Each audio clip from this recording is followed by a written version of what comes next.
"Hello," Linda said timidly as she entered the office of her new boss. "Good afternoon," James nodded. "Come in." Linda took a seat in the visitor's chair. Machine corrected her blonde hair and folded her hands in her lap. "You look lovely," the man smiled. "I wanted to be pretty on the first day," the girl replied modestly. Today she had chosen her best dress, and it didn't matter that she was being hired as an ordinary cleaner. "You know, I once started from the bottom too," mumbled the businessman. "Unlike many of my colleagues, I achieved everything by my own efforts, as if I had risen from scratch. And by the time I was 50, I had built my own business." "Really?" Linda asked in surprise. "Yeah, I joined the same firm as a simple manager. I went all the way up the ladder, saved up money, figured out all the nuances. And now I'm running my own firm. And without false modesty, I can say that I've been very successful." "That's great," smiled Linda. "That's what I mean about never giving up. And I like the attitude you came in with today." The supervisor's words made the girl proud. "Thank you so much for hiring me. In fact, I was already desperate. In other places they cheated me, or fired me for no reason. And in some places they refused to hire me at all. I don't even know why. Just bad luck, I guess." "Don't worry, you'll get a good chance to start from scratch here." James opened his arms cordially, as if to welcome the new member of the friendly team. The man knew all about Linda, having studied her personal file before inviting her to join him. To be honest, he sincerely did not understand the reason for such an attitude on the part of her previous employers. After all, the girl seemed to him truly responsible and hardworking. "Once and I had no support under my feet. The whole world was collapsing, so that I wanted to howl with despair," said James. "My parents died, my wife left me. Not only did she leave me, she cheated on me." "How awful." Linda shook her head sympathetically. "Can you believe she had a baby? Only not by me. And by a man on the side. I did a DNA test as soon as I sensed something amiss. The truth came out. I chased the traitor out of the house and filed for divorce. That's how she got her revenge. She left me the baby. She just left me and disappeared." "How could she do that?" Linda was horrified. "You bet it is," she said. "Do what you want with him. If you want, refuse and give him to an orphanage. Or if you want, bring him up." "I want to live for myself," she said. "And what did you do?" "How? It's not a puppy. You can't just throw it away. He's a single dad now. He's like his own. But he loved him almost immediately. He's a bright little chap. It's not his fault his mum was a whore. I think maybe it's good that it's just the two of us. We don't need such a traitorous mother." "I don't know what to say. You seem like a man with a big heart. I can't even imagine what I'd do in that situation. But I'm just not a vindictive person, and I don't want to get into a relationship with her. You know what they say, don't load your mind with past offenses, it's easier to forgive. I won't pretend that nothing happened, but I won't make life hell. But I could, believe me. She and her lover have run away to the other side of the country. They're afraid, I guess." "You don't look rich at all," Linda smiled cautiously. "What do you mean?" The girl hesitated. "They're all kind of mean, or something cruel. I've seen enough of them already. And I don't think any of my previous bosses would have done what you did. Apparently it's because I grew up in a poor family from the beginning. Other kids at school often made fun of me. So I know very well what it is to live in fear, and I wouldn't wish such a fate on anyone." Memories of the past began to surface against his will. He still remembered the hurtful nicknames his comrades had bestowed upon him. "Then all the more reason why you've remained so kind," Linda shook her head. "Just kept his temper, built up his character, learned to deal with hardships in a way that hardened rather than broke his soul. And look where that got me," James smiled. "Yeah, that's a great example. Have you never been curious what became of those kids who abused you?" "Actually, no, never really wondered what became of them." James shook his head. "Except for one. Kyle Harris was the one who pissed me off the most. He was from a rich family. and he liked to make jokes about poverty. He used to make jokes about being poor, and then he disappeared mysteriously, as if he'd vanished. As a wealthy man, I tried to find out about him, but I couldn't find him. I even hired a detective. Apparently, Kyle Harris got mixed up with the wrong people, and that's just the way it is. Linda frowned modestly again as she saw the memories from the past take hold of her new boss. So, am I going to go to work? Sure, the man waved his hand. Several weeks had passed since that conversation. Linda, trying to justify the trust placed in her, labored on without receiving a single censure. Well done. Keep it up for now, and then we'll figure out how to get you a better job. Maybe professional development courses or qualification courses, or we'll organize correspondence education from the company as a target specialist. Thank you, but the girl's gratitude was interrupted by a phone call. James pulled the machine out of his pocket, looking in surprise at the unknown number the call had come from. Hello, James. How are you doing? This is Kyle Harris, remember him? Came a cheerful voice from the speaker. How did you get this number? The businessman interjected with surprise. We got it from the right people. Got it through their connections, grinned the interlocutor at the other end of the wire. All right, go ahead and tell me. I don't think you put that much effort into just chatting about life, James remarked. Frankly, he didn't feel like being nice to his old foe. However, curiosity didn't allow him to just hang up the phone. See, here's the thing, Kyle mumbled. Anyway, I need money. I'll pay you back, of course. Just help me out. There's no one else I can turn to. Wow. James exhaled, surprised at his former classmate's impudence. So you found out that I've become wealthy, and you thought you could make some money out of it. Oh, wait, don't get so worked up, Kyle interrupted the businessman. I just don't have anyone to turn to. I can't get a loan. It would take too long to save up that kind of money, and my parents need help now. Yes, in their old flat they found some kind of mold that causes allergies. I asked them to come to my place in the city, but they won't budge. They say they don't want to get in the way. No way. In short, they suffer at night, suffocating, coughing. Here and I want to take them a small house in the same village, but in a different place. All it takes is a few $100,000. You'll say it's as if I had that money lying around, said the businessman.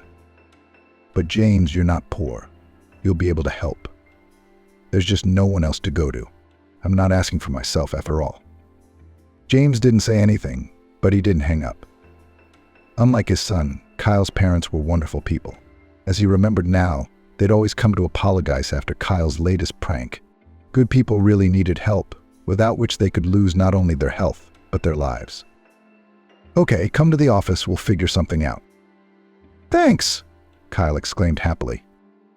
Within an hour, he was already standing on the threshold of the office, flashing blue eyes and a toothy grin. Kyle was a man of medium height with refined facial features and a trim figure.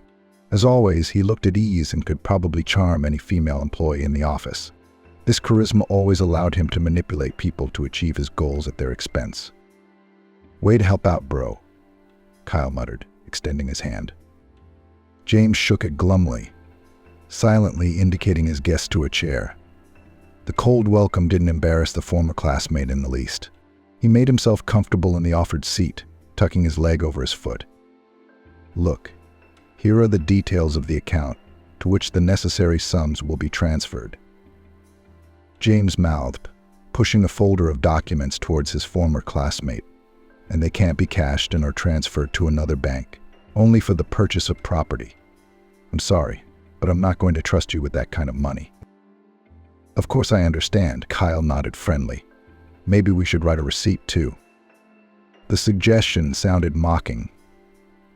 The former classmate looked suspiciously cheerful, as if he wasn't carrying an unsustainable debt on his shoulders, but on a daring adventure. No need for receipts. Believe me, I can ask you without it. A name and authority in business means something. After all, James frowned grimly. Whatever you say. At this, the former classmates parted.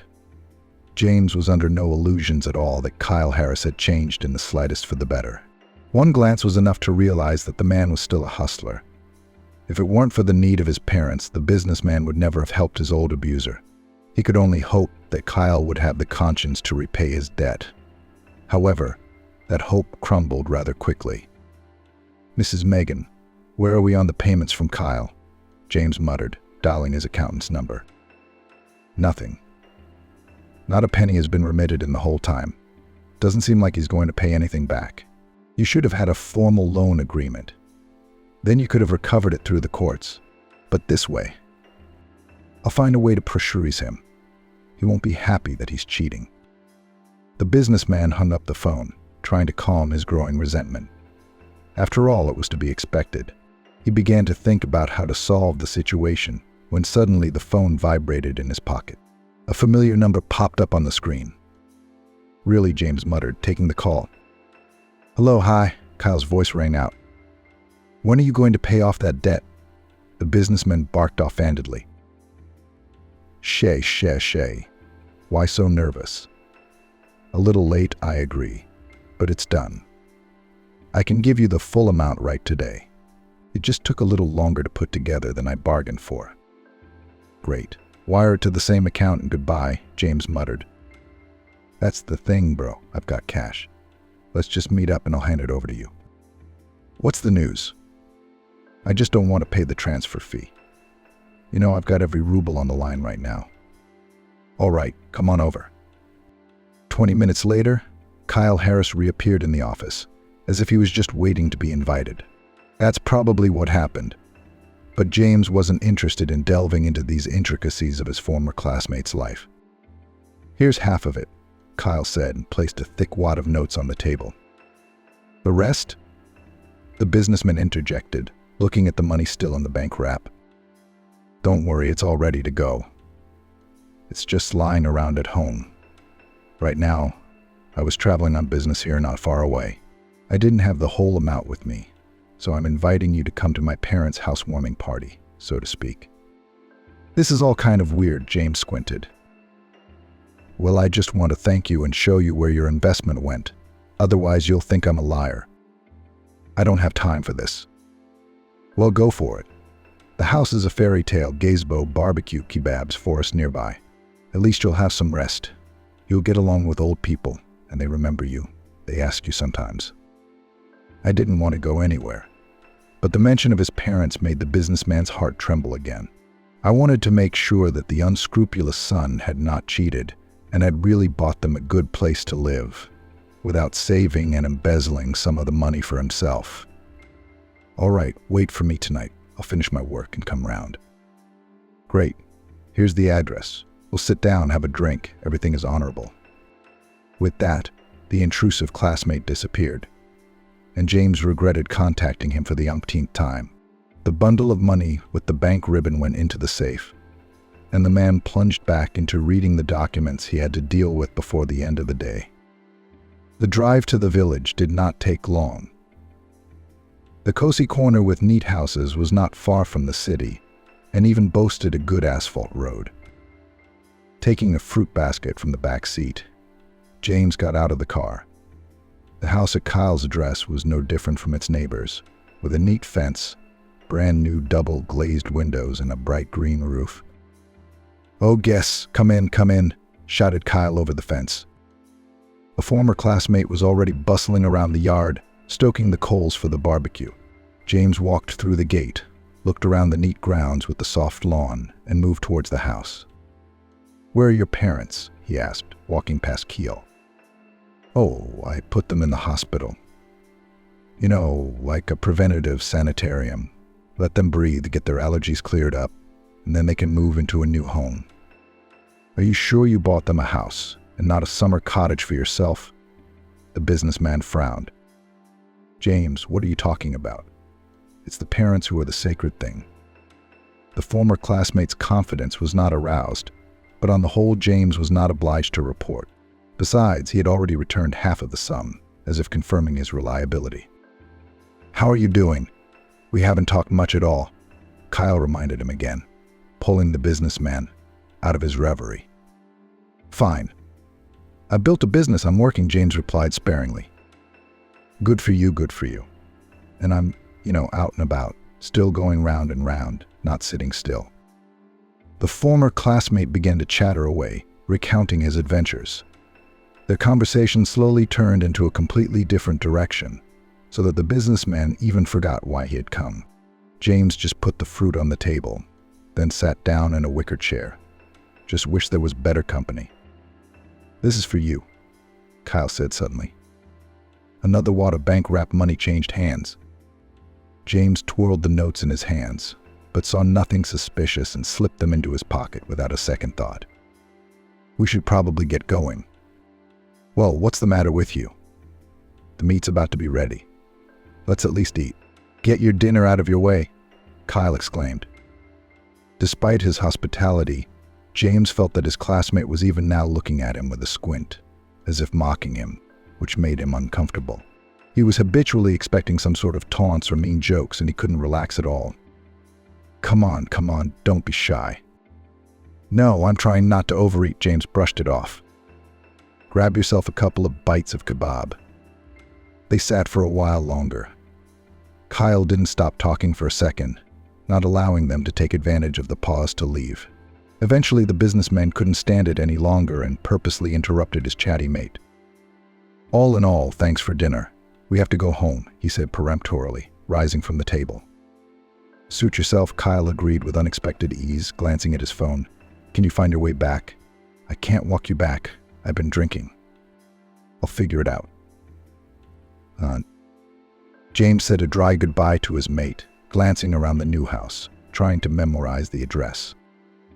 We'll have to stop by again later when the old folks have settled in. James thought, I wonder where he set them up. The businessman muttered, looking at the banknotes sealed with a special ribbon. Shrugging his shoulders, he put the money in the glove compartment and headed off.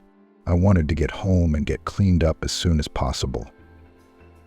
The sticky feeling he got every time he talked to Kyle didn't go away between the woods. Admittedly, the village was in a very picturesque, quiet spot. What is it? James wondered, noticing a traffic police post around the next corner. The man was ready to swear that he hadn't seen any policemen when he had driven here a few hours earlier. And what would the traffic cops be doing in such a remote area? Hello, Captain Morris, the officer called out as he pulled James over. What's this all about? Don't worry, we just have an operation going on here on an anonymous tip. It's been reported that a criminal may be traveling through the area. Wow, James exhaled in surprise. It's no big deal. May I see your ID? Sure. The businessman reached for the glove compartment where the plastic folder containing the insurance and tech passport lay. There, the plastic door creaked quietly. A wad of money that James had already managed to forget about fell out onto the seat. What's this? Captain Morris frowned. A mate paid back a debt. I'm just on my way from him. James spoke calmly. Get out of the car. What? I said, out of the car. The officers did not allow themselves a third chance. The car door swung open abruptly, and James was literally dragged outside by force, his hands clasped behind his back, and then laid on the bonnet. Search the saloon, Morris ordered his subordinates. By what right, exactly? James hissed. And you shut up. The businessman, feeling a sensitive kick to the kidneys, bit his tongue. Whatever was going on now, pissing off the cops, was the last thing he wanted to do. It would be possible to deal with the lawlessness later, but now it was necessary to preserve his health. Comrade Captain, this is exactly the money the anonymous man said it was. The serial numbers matched those given by the collector. I didn't make a mistake about the notes. I checked it twice. Good, Morris muttered, turning to James. That money was given to me as a debt. But the policeman would not listen to him. The businessman felt his wrists being restrained by cold handcuffs. Look, a former classmate of mine lives here 20 minutes away. He's the one who gave me this money. Let's drive round. I can show you his house. Do you have a receipt for the debt? No. No proof yet, Morris growled. And there are no witnesses to your arrangement. Oh, we're just among ourselves. Well then, who's going to prove that you borrowed money from him? Well, "Let's go to him. He'll tell us everything," shouted James. The police were not particularly ceremonious, and the brushes ached terribly from the brutal grip. "Comrade Captain, shall we get there? What if it's his accomplice? We'll cover everyone at once," Morris's subordinate spoke softly. The captain froze, thinking quickly, then nodded in agreement. "Get to the cars. Follow me." James was rudely thrown into the back seat of the squad car, not even allowed to retrieve his belongings. "So, give me the address and pray you don't turn out to be nothing," the policeman hissed, glaring angrily at the man. "It's not far from here on 12th Avenue. He bought a house there for his parents," James muttered. The motorcade with blinkers quickly moved back in, blocking all exits from the said premises. The men in uniform rushed through the wicket in a coordinated fashion, not giving the owner a moment's hesitation. "Men, what are you doing?" Kyle exclaimed indignantly as he was led under the arms to the captain. "This one?" nodded Morris, turning to James. "Yeah, borrowed money from me a couple of months ago and gave it back in these wads." "What wads?" Kyle's eyes rounded. "James, what's going on?" "I don't pretend you don't understand anything," the businessman snapped back. "Or are you going to tell me you didn't borrow money for a house for your parents?" "What house?" "I'm a guest here in general," the former classmate denied. "Comrade Captain, the house has been searched. Everything is clean. Nothing has been found," reported the subordinate who had come up. "What do you think?" Morris asked, looking at the businessman. "He's lying." "I see." "This one, load him up." "And you, sorry to disturb you," ordered the captain. "Listen to me." But the aides roughly twisted James again, not allowing him to speak. The man was thrown into the back seat again, heedless of resistance. "He set me up. That's not my money." "Shut up, or you'll be driving with a gag in your mouth," the policeman behind the wheel of the squad car bellowed angrily. The injustice of what was happening nearly brought tears to James' eyes. The deception, and the situation with Kyle could be no different, had been so masterly that the businessman still couldn't figure out how to get out of it. The police car sped away, leaving him with a sensitive shoulder against the glass. "You have no right." "One more word, and we'll put you in the boot," Morris hissed. There was no point in arguing with the policeman. James just stared longingly out the window, trying to figure out how to escape from his unenviable position. After a while, they drove back into town, and then pulled up to a dingy office-looking building. "So, what's in here?" James asked. "The detention center." "What about the presumption of innocence?" A sensitive kick to the ribs finally discouraged the businessman from talking. He was dragged towards an inconspicuous gray door, without even a chance to look around. The man could only move his feet to avoid falling to the ground from the violent jerks forward. "While the investigators decide what to do with you," Morris tossed a farewell, closing the heavy cell door. "How long am I supposed to be stuck in here?" James tried to inquire, but all he heard was the clanking of the lock. Several days passed. The businessman continued to be held in an empty cell. The loneliness was broken only 3 times a day during food distribution. And once more a scowling man in a gray tunic came in, informing James that he was being held on suspicion of committing a robbery of a collection vehicle. "That's nonsense," exploded the businessman. "Here, the protocol. Listen. A candid confession mitigates the punishment." "What punishment? I didn't do anything." The investigator only shook his head, rubbing the bridge of his nose tiredly. "Do you know how many times a day I hear that phrase? I don't give a damn. I've got my own work to do, which, by the way, has now come to a grinding halt." "Okay, you want to do it the hard way?" The investigator stepped in. "In your car were found notes, the serial numbers of which coincide with those indicated in the collection documentation.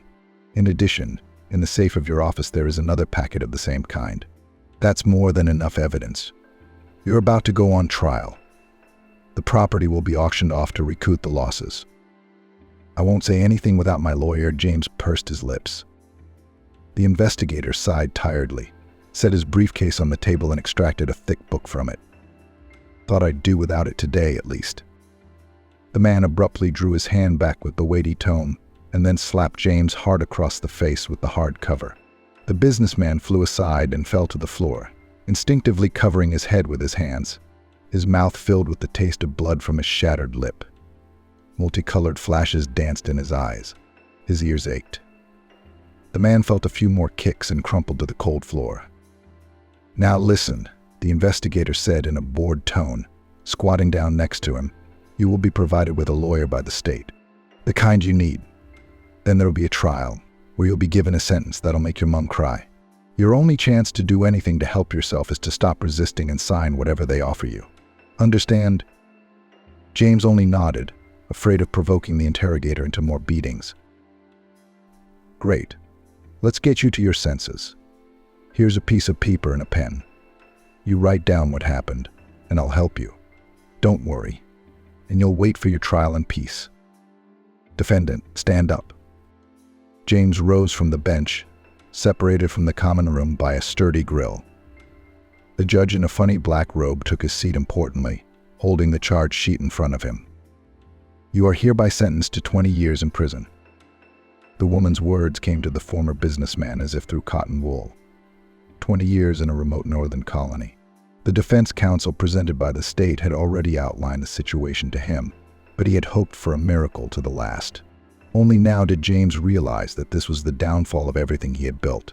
The Christopher's only son had been handed over to an orphanage while still under investigation, and the property had indeed gone under the hammer at auction. "Defendant, do you understand the sentence?" "Yes," James nodded hopelessly. "This court is adjourned. Life behind bars was proving hard. Are you going to fight back or what?" muttered the convict nicknamed Twiggy. James glanced longingly at the cards he clutched in his hands, realizing he had no trump cards left. "I'll take it," the former businessman replied dryly, picking up the tattered rectangles from the table. "Great. Someone's going to be without cigarettes today," grinned Coryaga. James' confinement had been going on for months now. Constant risks, anxieties, sleepless nights had become his constant companions. "You haven't changed your mind about, well, you get the picture," the scrawny Dedani Otmachka muttered, lowering his voice. "Be quiet," hissed James at him. "And why do we have James in command?" "Because he can move his brain, unlike you," Coryaga interjected. Despite the constant bickering, these two were the most adequate convicts in the cell, and the former businessman joined them from the first days, avoiding a lot of problems. His new comrades quickly taught him the wisdom of life. That's why James decided to call them with him when he made his escape. "What if we get caught?" Otmachka muttered, glancing angrily at the cell door. "You can stay here and stall until the end," James shook his head. "Why just like that, just being wary? By the way, you're not the only one with something to lose out there on the outside," Otmachka remarked. "Enough of this bickering. Let's decide how we're going to get to the city in the end." A third convict intervened.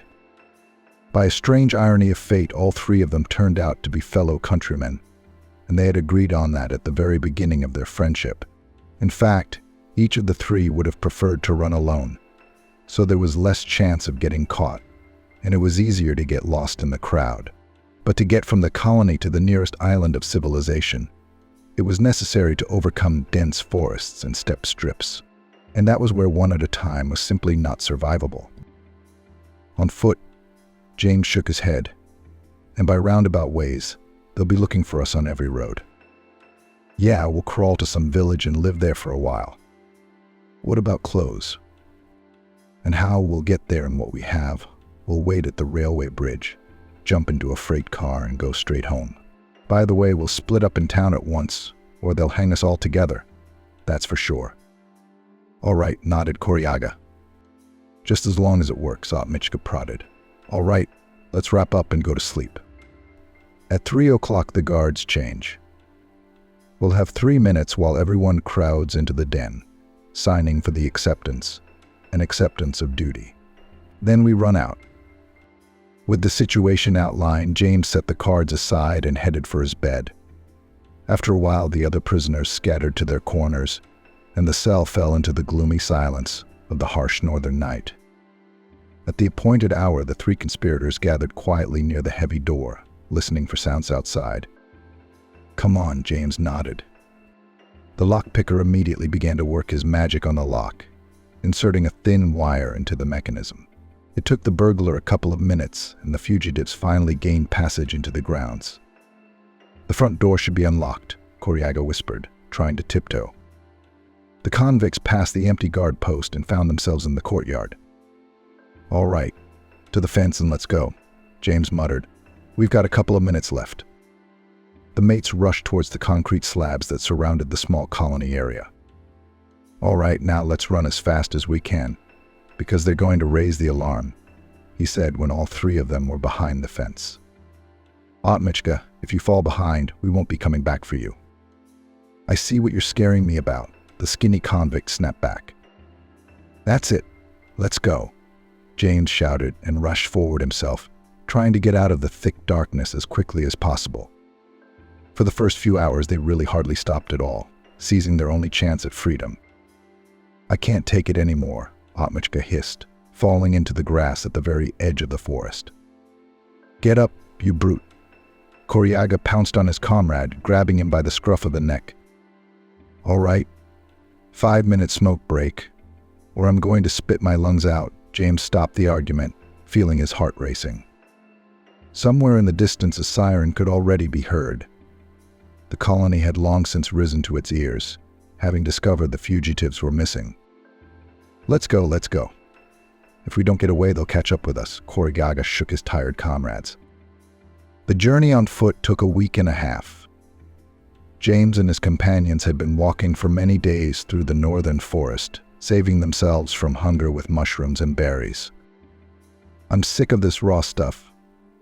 I could use some fried meat," Otmichka moaned, sending another handful of strawberries into his mouth. "Be glad it's summer. Otherwise our walk would be over before it eats over," James replied. "Can we at least fry some mushrooms?" "Are you an arsehole? The choppers are up in the sky every hour. They'll spot a fire, and that's it. They won't even take us to the colony, they'll kill us on the spot," growled Twigson.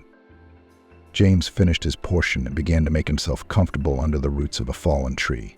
4 hours of intermittent restless sleep was the minimum they could not give up to keep any strength to move. After a few more days, the fugitives finally reached the village, warily watching the homes of the locals. "Over there, behind the mill, there's a cowering cache," Coriaga whispered. "How do you know?" James raised an eyebrow. "Been corresponding with a local, sort of a letter-writing affair. Got it, stashed it all away. Thinks I'll take her with me out of this neck of the woods." "Won't he set us up? We get there now and it'll be an ambush," Otmichka snorted.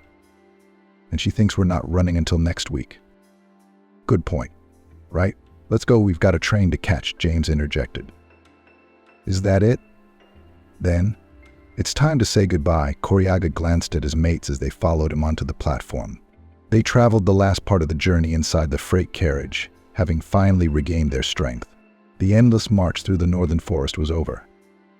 "I hope I won't see you again," the prisoner said with a sniffle and a wave of his hand, then disappeared into the darkness. It was necessary to find a safe place before dawn, before the passers-by going to work in the morning began to take notice of the dirty and weary travelers. "Come on, be well," Coriaga nodded. "Take care," James replied, shaking the outstretched hand, bidding farewell to his fellow travelers. The former businessman ran down the alleys. The man's own flat had been confiscated and sold to pay off his debt, leaving him with absolutely no assets. Essentially, the fugitive had nowhere to go, but he ran through the night anyway. An eternity ago, when he hadn't realized how cruel the world could be, he'd taken Linda's job and happened to remember her address. Not that James had seriously expected the modest girl to let a convict in. But he had no other options. After all, she too had come to him in bad shape and with a lot of problems. And then he accepted her without asking too many questions. The first rays of sunshine appeared. Crimson light highlighted the right buildings, gray rectangles towering above the set escape. The fugitive cautiously approached the entrance. He touched the intercom buttons with a trembling hand.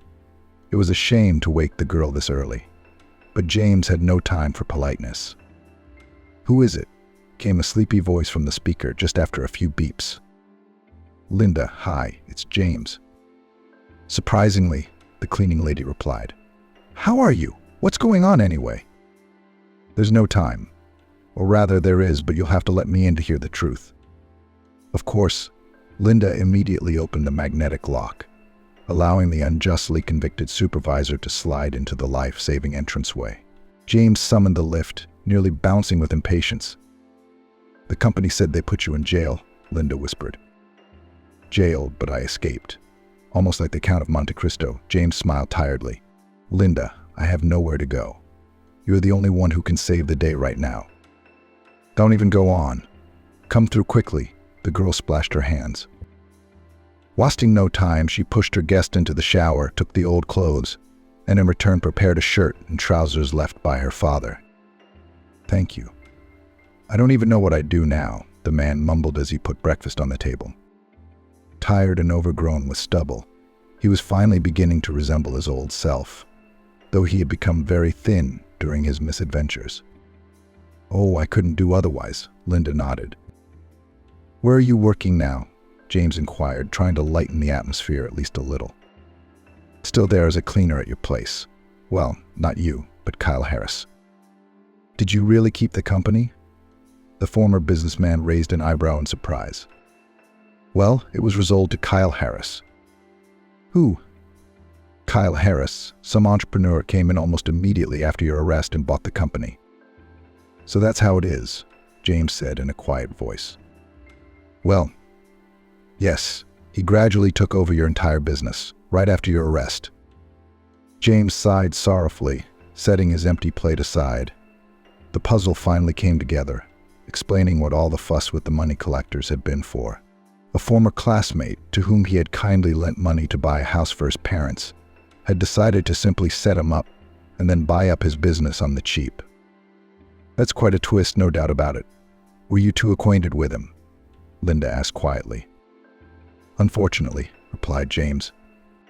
The guest recounted his story briefly, causing the impressionable girl to press her palms to her mouth. "We need to get justice," exclaimed Linda when the former boss finished the story. "Of course we must. Only how? I'm a wanted man now. Even if I come up with a plan, I can't execute it, because you can't go unnoticed in the city even at night." "Well, look. I still work in the same building, and as a cleaner I have access to almost every room," Linda exclaimed boldly. Her eyes shone with determination. She was burning with a righteous desire to find out the truth. "Are you really willing to risk it for me?" "Yes, you've been a great help to me. Sheltered me when everyone else turned their backs. Also, to be honest, I can't stand the Kyle Harris guy. He's like a punishment. I'm surprised he hasn't fired me yet." James looked thoughtfully at his only ally. Putting her at risk was ungenerous, but it was the only way he could get revenge on a treacherous classmate and regain his honest name. "All right, here's what we'll do." The fugitive spoke slowly, remembering the plan he'd come up with for this. "Sneak into Kyle's office. Take the documents from his safe. There will probably be information in them that can be used to prove he's a criminal." Linda nodded in agreement, glancing at her watch. "Great idea. I should be getting going now. I'll see what I can find out tonight." "It'll work out. Pull it together," the girl whispered to herself as she headed towards the supervisor's office. She had already got the key to the room and prepared an alibi, weekly dusting and mopping the floors. She even knew the code to the document safe, having peeked at Kyle opening it last time. She never thought she'd need that knowledge, but now she was literally glad for the opportunity. "May I?" Linda muttered, tapping on the cloudy glass. She had purposely waited until the evening, when the office was practically empty, so as not to run into any random witnesses. By her calculations, Kyle should have gone home too, since the boss didn't like to stay late at work. "So I'm going in," the cleaning lady warned once more as she slid the key into the keyhole. The office greeted her with silence. The new owner had left behind scattered sheets, forms, carelessly pushed back chairs, and a few unwashed cups. Time is short, we must hurry, Linda encouraged herself again, heading straight for the safe. Slender fingers ran over the buttons, outputting a simple combination. The door opened silently, revealing an array of cardboard folders and wads of cash. "What are you doing?" came a sudden voice. "I'm just cleaning," Linda stammered. "Stealing or something?" Kyle drunkenly interjected. The girl, unmindful of her fear, backed away, watching the drunken host waddle over to the table. "I don't need thieves and rats," the man hiccuped, sinking heavily into a chair. "I don't steal," the cleaning lady ventured to object. Her trembling fingers slipped into her pocket, fumbling for the side buttons of her phone, preparing for the worst.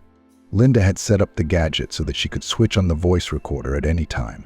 She didn't know if she could use the recording later, but decided that no tool would be superfluous. "For moving money or something. Did you want to get money out of there?" Kyle said swaggeringly, looking directly at the cleaning lady. "Yeah, they." "Oh, come on, I get it. Poverty was getting to you and you wanted a nice life. You could have asked. I'm not greedy. I wouldn't turn down a pretty girl like that." Kyle laughed at his joke, and Linda suddenly realized that in such a state the new boss might as well say something unnecessary. "No, it's not about the money. I just wanted to see if I could figure out how to do my own business." She clapped her eyes naively. "You're too much of a caretaker to start a company. You need brains." Kyle tapped himself on the forehead with his finger. "You don't need brains in general. Your figure's fine. If you weren't so principled, you'd be living in luxury by now. I'm still curious, though. How did you achieve all this on your own? You didn't set anyone up." Kyle chuckled. "The previous owner, James. Yeah, go figure. He and I were in the same class. Then I read about him in the paper and figured why not set the fool up. Took all the wealth, and he had a great scheme. I slipped him the money from the theft and made an anonymous call to the police." "Wow," Linda said with feigned delight. "I'm telling you, intelligence." Kyle felt perfectly safe in his own office, and the alcohol had loosened his tongue so much that he wasn't at all embarrassed about his adventures, expecting to impress the pretty simpleton. "All right, get out of here. I won't fire you, just for the first time," the man said. Rejoicing, not believing in her own luck, Linda left the office, carefully pretending that she was not afraid at all. In fact, her back was soaked with cold sweat. She felt so tense in the company of the overbearing drunkard. Honestly, she'd been afraid Kyle would make a pass at her. But apparently the man had had so much to drink that he was incapable of active action. "You just won't believe what I managed to get," blurted out the girl, barely opening the door of her own flat. She didn't linger in her workplace, but headed straight for James. And was there something important in the documents after all? The former boss asked hopefully. Better, a clean confession. They listened to the tape again, making sure it was suitable as evidence. "Great. That's right on target. Except there's one problem," James said thoughtfully. "What's that?" "I can't go to the police to show it. Look, how about you do it as a friend? Please. I'll thank you later for sure." "Of course I'll help. And it's not even about thanking me." Linda just looked at him in a peculiar way. She looked better, as if talking to her former boss had brought her back to life. She looked at him with a different look somehow and smiled often, despite the general gloominess of their situation. "Nothing. I don't know what I'm saying anymore myself." The girl suddenly became embarrassed, picked up her phone, and ran for the door. "I'm going to the police. Don't get bored here." James was surprised to note that she had finally stopped addressing him as you. The nearest police station was about 15 minutes from her house. The girl ran to the bus stop and jumped on the right one. Linda felt her fluttering heart pounding in her chest. Everything that was happening infected her with a kind of light cheerfulness. She was also afraid to admit it even to herself, but it seemed that the feelings for James that she had already buried had awakened in her soul. "Hello. I'd like to file a fraud report," Linda blurted out, barely entering the police station. A couple of minutes later, a scowling investigator came out to the girl, and began listening to her statement. With each passing minute, his eyebrows rose higher and higher, and the boredom disappeared from his eyes. "Girl, this is a very serious accusation," he finally muttered, scratching his chin. "I have proof of it." Here, Linda switched on the tape recorder. From the speaker came the voice of Kyle Harris, who was shamelessly broadcasting his exploits. "Well, that makes a lot of difference," the interlocutor nodded. "Will you reconsider the court's decision?" "Not immediately, but with this record you can easily get the trial started." "At last justice has been done," exclaimed Linda happily and rushed towards James.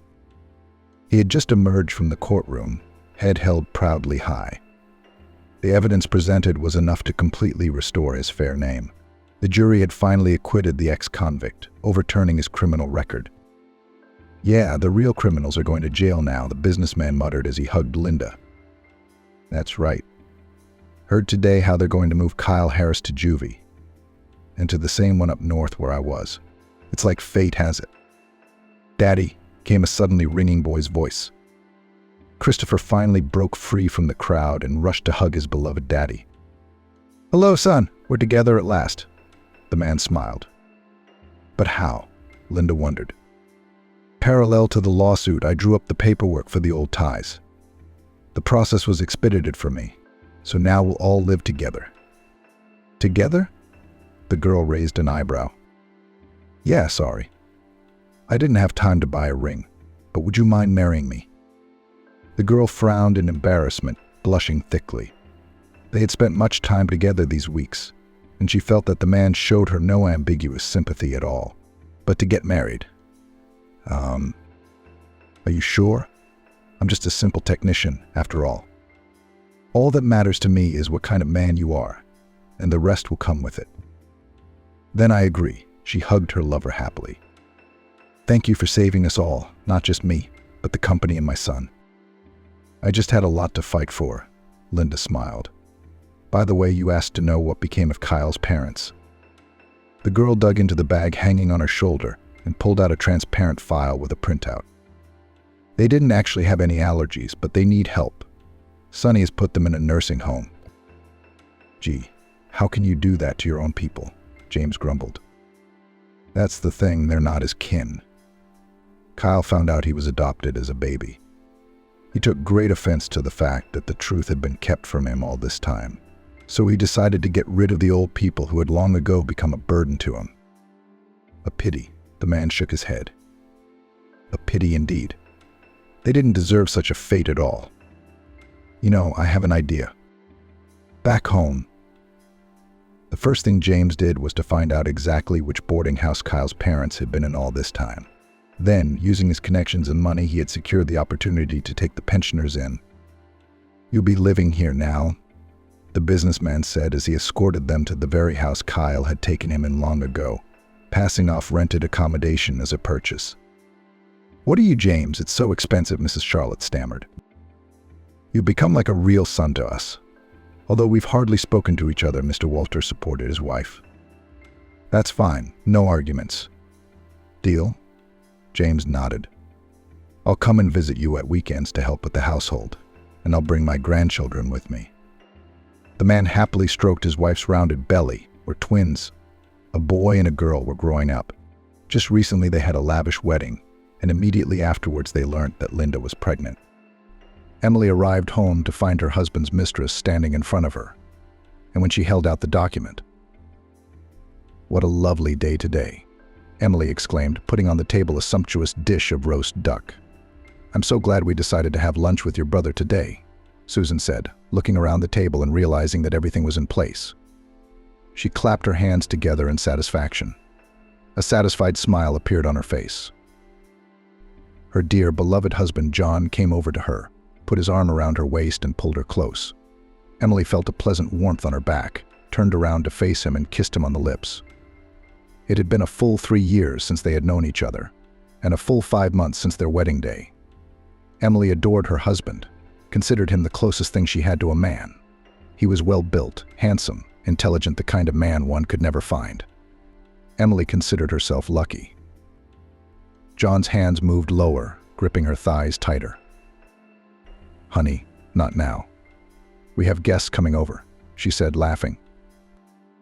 John was still holding her in his arms, trying to reach her warm neck with his moist, cool lips. Emily kept dodging and laughing, enjoying the sudden game. But then the doorbell rang. Emily opened the door in front of her guests and saw her brother John on the doorstep. "This is Ashley." He introduced his girlfriend. Emily took a quick glance at the attractive woman with slender legs and a bushy mop of black hair. She was petite and fragile. The gray eyes and thin lips on her pale face spoke of a sensitive nature. "Nice to meet you. Come in," she said. Soon John appeared. He greeted the guests, shook his brother's hand, and glanced at Ashley, sizing her up. He kept his emotions to himself. "Let's get to the table," Emily broke the silence. "How did you two meet?" She cut off a piece of duck. The meat was very tender, sent a small piece into her mouth, and then looked up at Ashley, wanting to hear the story of their acquaintance. The girl was a little confused, taking a napkin to wet her lips. Michael beat her to it. Taking a sip of wine, he began to tell the story of their first meeting. Ashley was giving a seminar at our hospital. A very interesting topic, by the way. He picked up a golden potato with his fork. The effects of drugs on the human body. Emily raised her eyebrows, surprised at the topic his girlfriend had chosen. "Are you a medical professional too?" "I graduated from medical school," Ashley explained, lowering her gaze to her plate. After a second, she glanced at John, who kept his gaze on her. He was sitting diagonally, acting like an observer studying the object that caught his eye. "Did you know?" Emily interrogated her husband. The man, not understanding what she was talking about, interrogated his wife again. It turned out that John had fallen out of the conversation a little, immersed in thought. "Oh my. I did not know that the usual drugs can be real killers.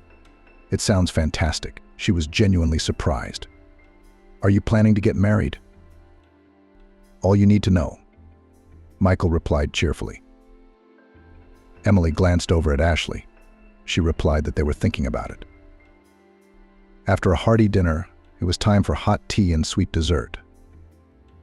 "Be careful. There's a risk of swallowing your tongue, because this pie is so good," Emily said as she set a gorgeous strawberry pie with whipped cream on the table. "Did you make it yourself?" Michael wondered. "I got it from the bakery around the corner," she joked.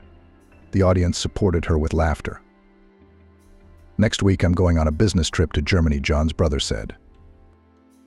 He explained that he was being sent on a training course, a long-time dream.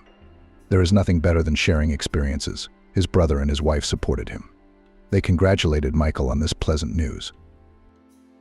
The dinner came to an end, and the guests, thanking for their hospitality, went home.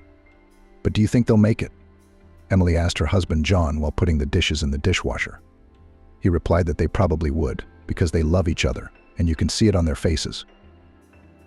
Emily finished cleaning up the kitchen, then wrapped her arms around John's neck and pressed herself against him. "I missed you so much," she said, kissing him on the lips. He kissed her back. They snuggled into each other, wrapping each other in an embrace. They walked through the hallway, ending up in a dark room. The deeper they went into it, the more the darkness engulfed them, hiding their silhouettes from view. Deep breathing was heard, the rustle of clothing. Emily was cleaning the house one day, checking the dust and putting things in their places. In the background, the television was playing a program about traveling. Suddenly, it stopped abruptly. There was a breaking news broadcast. The television announced that Flight RU-295 New York-Los Angeles had to make an unscheduled landing in Denver, the newscasters said. Emily knew that Michael was supposed to be on that flight. She immediately called her husband, telling him about it. John replied that he would call his brother back and find out what had happened. But after dialing his number, John heard only short beeps. A little while later, he got a call from Ashley. "Hello, John, hi. Did you call?"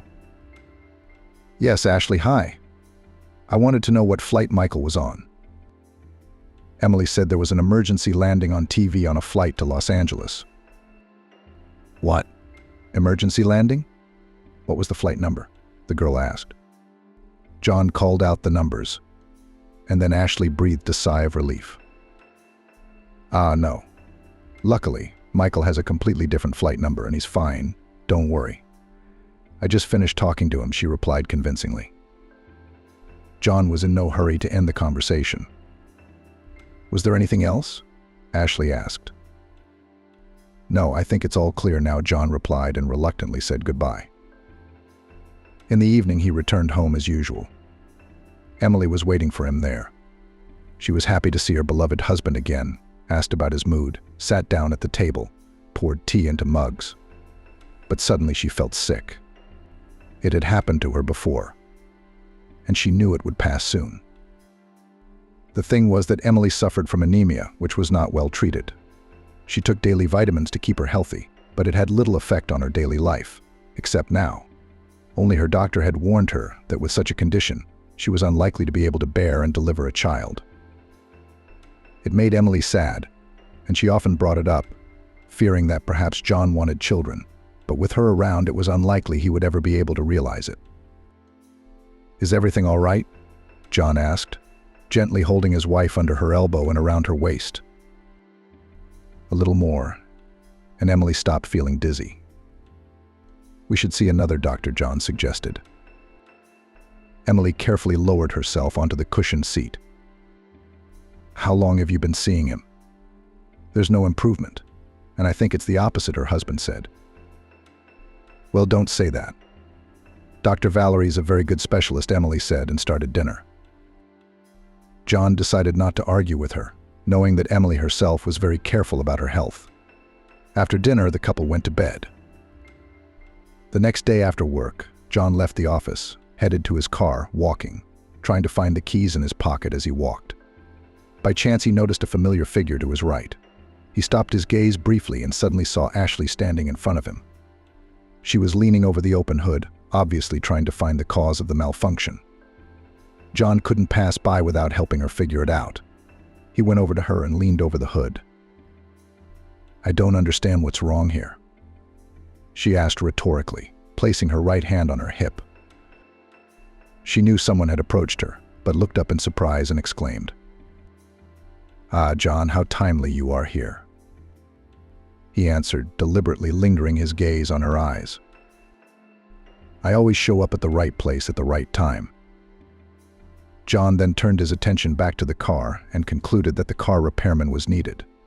Ashley sighed regretfully. Don't worry, I'll take you where you need to go, John said, easing Ashley's plight. Oh, I'd appreciate that, she said, tucking a strand of black hair behind her ear.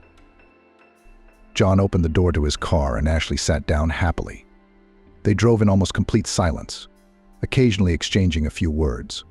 John asked how Michael, who was now in Berlin, was doing. Ashley replied that he was happy to be there, that he was doing well, and that he was glad that he hadn't turned down the offer. I am very happy for him. I remember Michael always dreamed of being a doctor since he was a kid. And it looks like it's coming true, John concluded, glancing at Ashley. Soon they were in the driveway of the house. Ashley was carrying a heavy bag and John offered to help her carry it upstairs. She agreed.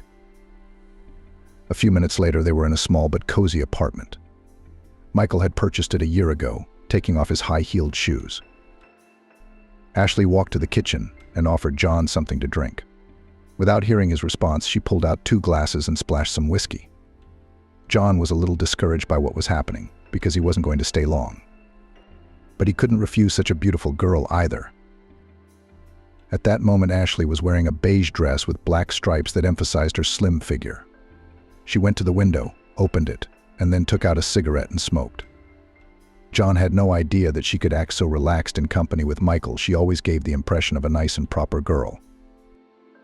John stared at her, and at the orange flame that grew stronger with each new puff of Ashley's smoke. There was a fire burning inside John that he didn't want to let go. The girl inhaled the thick stream of smoke eagerly, opening her sensual lips slightly.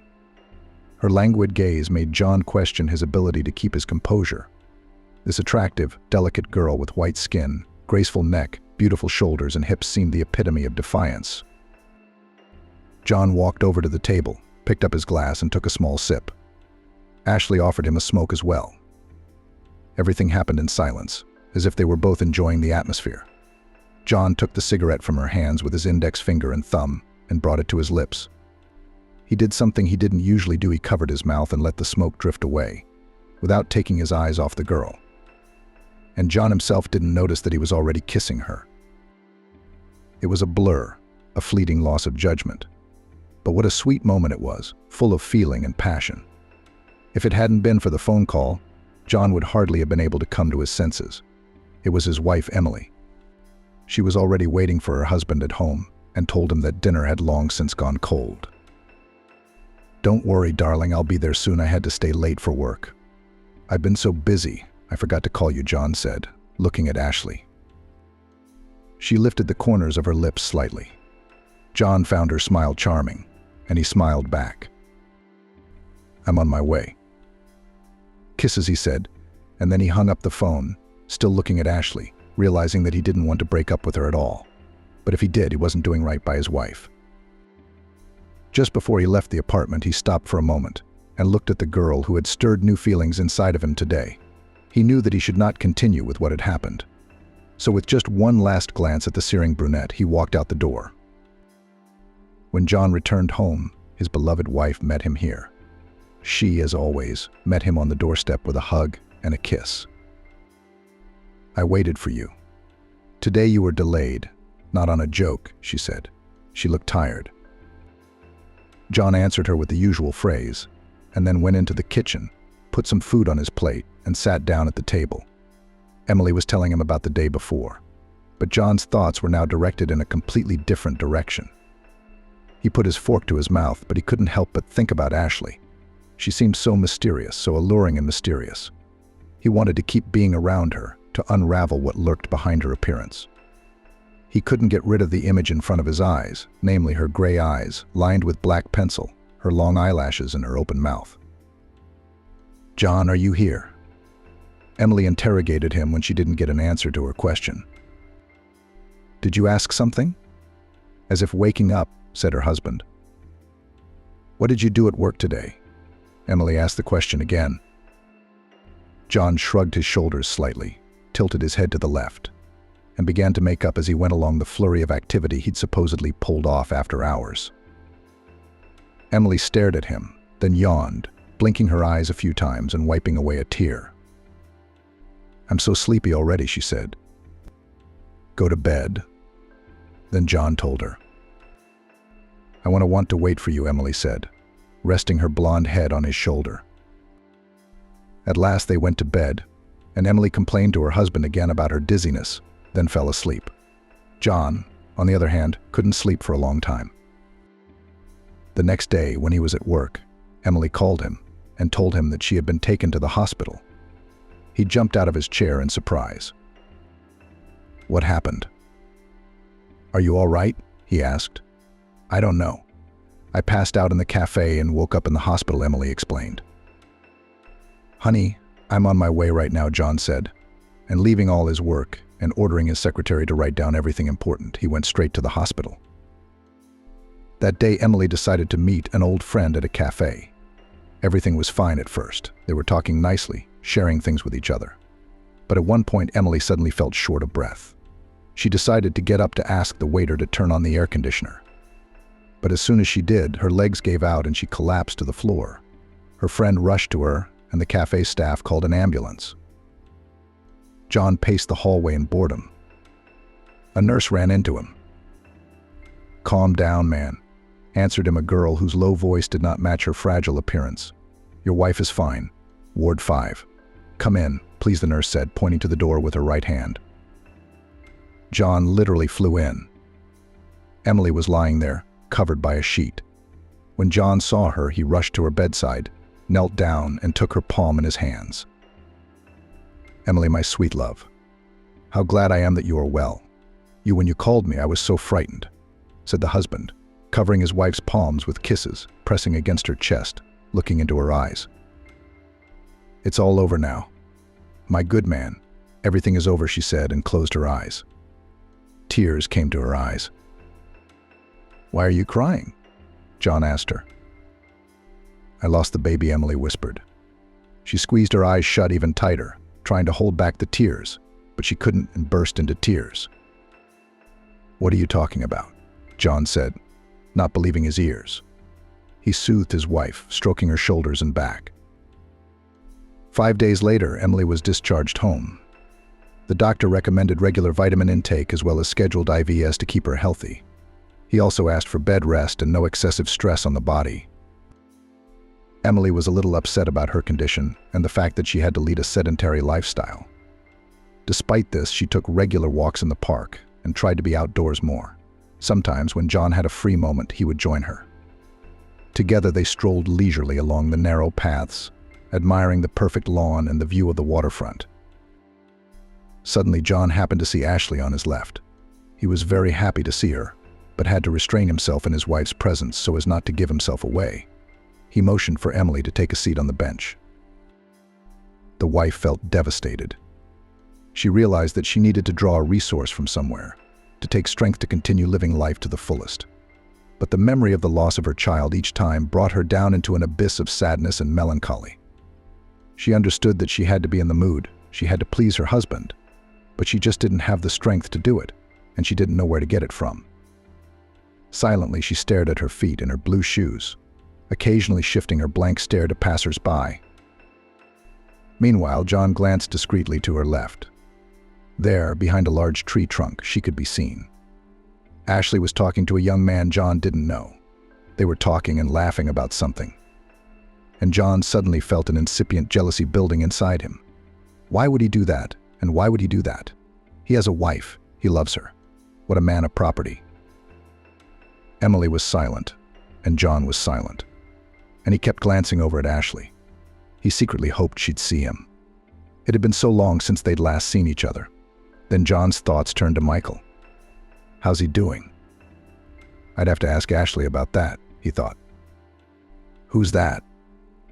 Ashley, Emily suddenly asked him.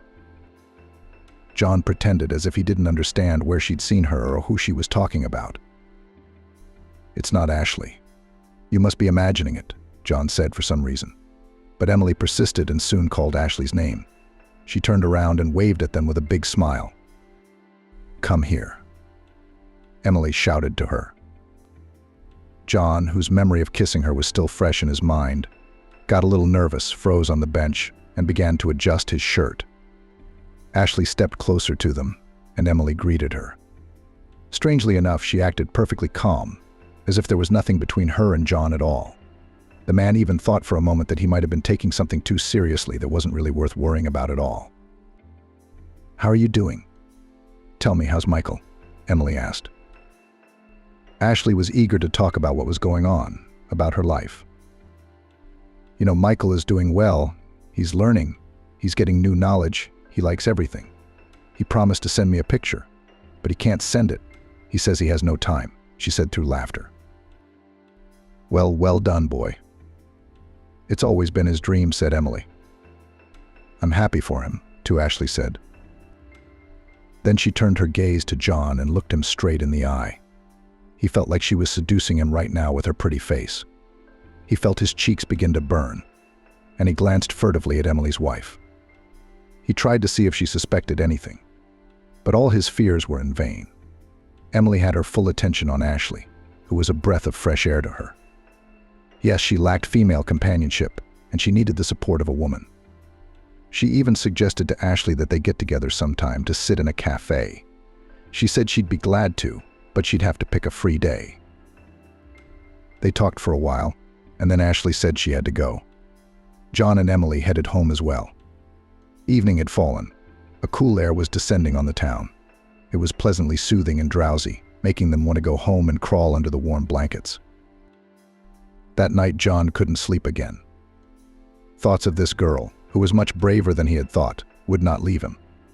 The next day, when his workday was over and he was heading to his car, he heard a familiar hello.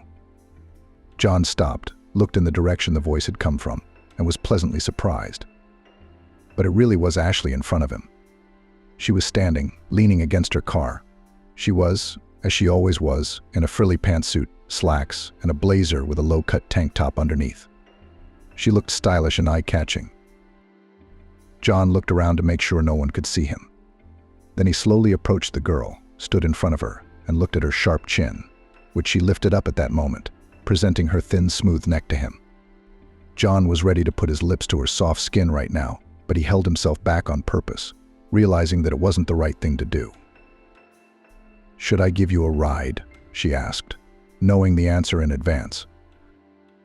"I'd be willing to go to the end of the world with a nice driver," John answered her. The scent of her perfume reached his nostrils, and he reached for it. He almost touched her cheek, but Ashley dodged him. "Jump in the car, baby," she said rather defiantly. It made her future traveling companion even more excited. John was fully aware that his beloved wife was waiting for him at home. But he was drawn to this woman like a magnet. He literally couldn't help himself. She was truly full of life, full of passion and feelings that make us live and feel that we are alive. John didn't want to think about anything else that day. He wanted to savor the moment. He and Ashley went to the waterfront, where they spent a pleasant evening. The weather was surprisingly warm. It was wonderful to be outdoors. Ashley was having fun, laughing. Her laughter sounded so resonant, and it made John feel different from Emily, who had been feeling more and more depressed and sad lately. She took off her shoes and began to stroll down to the shore, each time gracefully drawing a line with her foot. John walked a little farther along, admiring her dance steps. Then she threw off her jacket, exposing her beautiful shoulders, and began to move them so sweetly and tantalizingly, as if she were deliberately teasing John. Finally, their walk ended, and they both ended up at the apartment where she lived with Michael. As soon as they entered, John pounced on Ashley and pinned her against the wall, running his fingers down her neck, traveling lower. Ashley waited for him to make the first move. The feelings overwhelmed them both. Trying to stop was futile. There seemed to be nothing better than the present moment. John was happy to drown in this passion, in these emotions, to inhale the scent of her skin, her hair, to touch her body and feel himself the happiest man in the world. After this encounter, filled with madness, John could no longer live as before. He began to look at his once beloved wife in a completely different way. She made breakfast and put it on the table. Emily refused to eat breakfast, citing a lack of appetite and a headache. If John had known how to help her, he would have done so. But the only thing he could do was to get his wife to see another doctor, who would get her back on her feet in no time, and they would forget about the constant apathy and lack of energy. That afternoon, John ate breakfast alone. Emily poured tea into a mug and went to her room. Her husband ate breakfast alone, but strangely enough, that's what he wanted now, to be alone with the memories of the woman who had colored his last night. After breakfast, John asked if Emily needed anything. "No, dear, thank you. I have everything." "You don't have to worry," she replied as she turned another page of the book she had spent most of her life in. The next time John met with Ashley, he unwittingly told her about what was going on in his family. She caught his pensive look and asked what was wrong. John replied that he was concerned about his wife's condition. "Yes, I've noticed too that Emily is a bit immersed in herself." "Is something troubling her?" Ashley asked so thoughtfully. Her voice was calm and gentle, and John decided to tell her everything. Ashley listened to him carefully and then said, "Yes, it's hard to live with a depressed person. Not only does he himself not know how to deal with it, he also surrounds his loved ones with the same mood." John said he himself began to feel a lack of desire to do anything.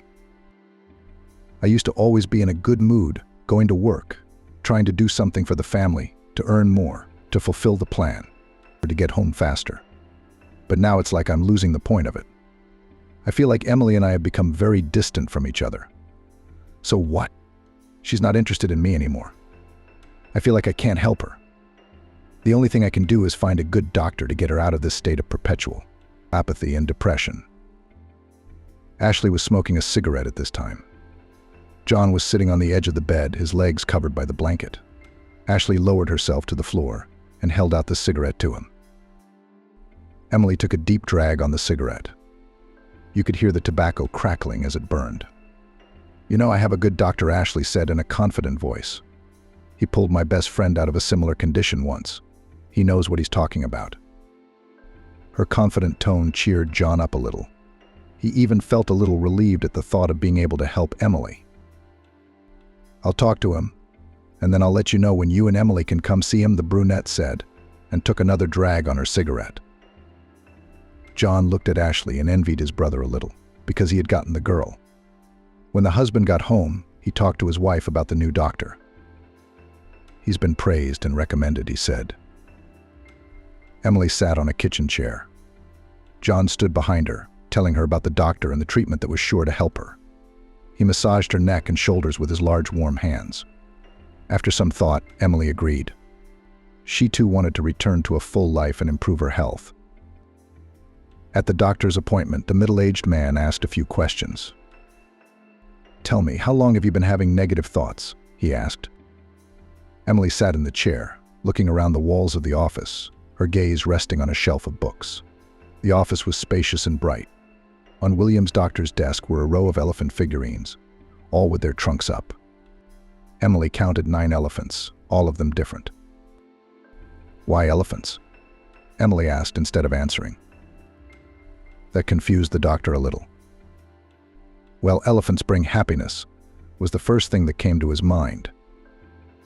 After a moment's hesitation, he said, "Let us return to the subject of our conversation. I need to understand your condition so that I can give you the right treatment." Emily exhaled and began to tell him about the first signs of her ailment.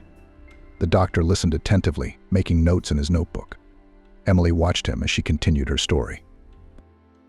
William finally drew some conclusions for himself and then invited John into his office. He explained to both of them what tests needed to be taken. Emily felt overwhelmed. When she and her husband stepped out into the hallway, she turned to him. "Honey, I don't think we should do this. My doctor is doing fine, he knows me well." She was used to her doctor and didn't want to work with a new person. But her husband insisted, saying it would be for her own good. After some hesitation, she agreed. John put his arm around her shoulders, pulling her close to him. She smiled back at him and reached up to kiss him. John was very glad that they did see a doctor and his wife agreed to be treated by another specialist. When the test results came back, John visited the doctor's office again, and the doctor gave him the medication that Emily was to take on a specific schedule. "Tell me, when can we expect to see improvement?" John asked. The doctor answered ambiguously and vaguely, saying that every body was different, and it would take time to know how fast the healing process would take place. John shook the doctor's hand, thanking him, and walked out the door. Emily greeted him with a smile.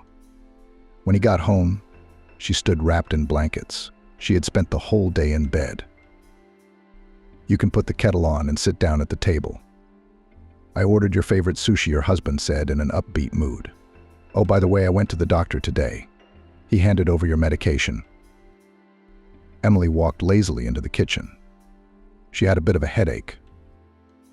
"Of course, since you've been in bed all day. Tomorrow your new treatment will begin. I'm sure it'll work out this time, honey," John said as he came out of the bathroom. Emily tried to stay in a good mood, even though she had been experiencing a lingering dull ache in her abdomen since morning. She decided not to tell her husband about it, so that she wouldn't upset him and start whining about her aches and pains. She sat down at the table. Soft, voluminous blanket enveloped the girl like a dense foam. She looked very cute in that outfit. Open-shouldered outfits suited her perfectly. Oh my gosh. Emily used to be cheerful, joyful, always full of life. John remembered the first time they'd met, when Emily had looked so confused, so defenseless, and that made her even more attractive. But now, when John looked at his wife, he didn't recognize her at all. The once cheerful person had turned into a creature with sad eyes that was impossible to look at without pity. John picked up one roll with his chopsticks and held it out to Emily. She laughed, but ate it. Their modest family dinner passed in silence, and then they went to bed. John thought about Ashley. It would be nice to meet her. How is she doing now? Michael should be here soon. Something's holding her up. Maybe it's for the best. John looked at his wife. She was lying on her back with her head turned to the left, sleeping soundly. John ran his hand over her shoulder, then turned to his right side and fell asleep. It wasn't long after Emily had started her new treatment. But strangely enough, she only got worse. She reported it to her husband. He was upset. They put his wife in the hospital. "I'm so worried that something might happen to her," John said when he met up with Ashley again. He was standing by the window. Ashley stepped closer, ran her palm along the line of his jacket, shook off the non-existent dust, and stared directly at his lips. Understand, you're doing everything you can to help your wife. It's not like you can jump over your head. No one can. It's impossible, she said in a gentle, clear voice. So stop torturing yourself in vain and let yourself rest after all. She looked into John's eyes, and he believed her, pressed his lips to hers, felt the tenderness of her lips, and sank as if in weightlessness. Ashley pulled off his jacket and slowly began to undo the buttons of his shirt. "You need to relax, trust me," she whispered. It seemed to John that Ashley was right, and there was nothing wrong with him spending another night with her. After all, Ashley had helped him, supported him through everything, even found his wife's doctor. And John liked her as a woman. He couldn't stop her embrace, and he didn't want to. He wrapped his arms around her thighs, squeezed them tightly. Soon he didn't notice how he fell in love with this girl. He kept thinking about his brother, who was still abroad and didn't seem to be in any hurry to return. But John was only too glad for that. As long as Michael was in Germany, he could still go out with Ashley. One morning the man was getting ready for work. He was already running a little late, hurriedly tying his tie as he went. He'd had a little coffee, almost burned himself. Lately he'd been making his own breakfast, since Emily was still in bed indulging in sleep. John entered the room to say goodbye to her before leaving for work. But when he entered, he found his wife lying on the bed. Her right arm was down on the floor. She was lying in a rather unfamiliar position. Suddenly, John was overcome with panic. He was afraid that perhaps Emily wasn't well. And he was right. He ran over to her and checked her pulse first, slapping her cheeks, trying to bring her to her senses. John's whole body shook with fear. He rushed to the phone and dialed Ashley's number. "Stop being hysterical," she said in a voice that had a distinctly steely edge to it. "If she has a pulse, she's alive. I'll call an ambulance to take her back to the hospital. Calm down. I'm coming to you," she said, and then hung up. Ashley's eyes flashed with an evil light. She arrived at John's house very quickly indeed. The ambulance arrived at the same time. Emily was placed on a stretcher and taken to the hospital. Ashley walked over to John and looked into his eyes. "You don't have to be afraid of anything. It's going to be okay," she said so insistently and so confidently, wrapping her arms around John's face. There was fear in his eyes. "The doctors are doing everything they can." "I love you," the brunette added so suddenly that John didn't even know what to say to her. He was grateful to this girl for being there for him and helping him in every way possible. His breathing became more rapid. He was also staring into Ashley's gray eyes, which were literally penetrating him. "I love you, too," he said. Ashley's expression became emotional. Tears welled up in her eyes. Her lips stretched into a smile, and her whole face lit up with a strange light, completely baffling John. It was as if he didn't realize what he'd just said, or how his words had affected Ashley. She nestled her lips against his again. She did it as if they were the only two people in the world. "Let's go to the hospital and check in, and then we'll go to my place," she said. John agreed with her. They arrived at the hospital and asked the doctor about Emily's condition. They received a disappointing answer. William George said that Emily's illness had taken on a new form, and her condition had become more complicated. John wrapped his arms around his head. He didn't want to believe what the doctor was telling him. He was depressed. Words could not describe how he felt right now. John got up from his seat, walked out into the hallway, and began to walk from side to side, biting his fist. He did not want to accept the current state of affairs, because the treatment proposed by the doctor was supposed to improve his wife's condition. But in the end, the opposite had happened. And John felt guilty. He had insisted that Emily try the new treatment. Maybe he should have left things as they were, and none of this would be happening now. He berated himself for the mistake he'd made. His head throbbed as if someone inside it was trying to push the walls apart, pushing them harder and harder time after time. But Ashley came out into the hallway, joining him, wanting to hug him, but he wasn't ready for that right now. "I understand how you feel, but we don't have to give up," she said. Her words only made John feel worse. Ashley told him that the best thing to do now was to go home and get a good night's sleep. "There's not much you can do for your wife in your condition," Ashley pointed out. John listened to her again. and they drove to her house.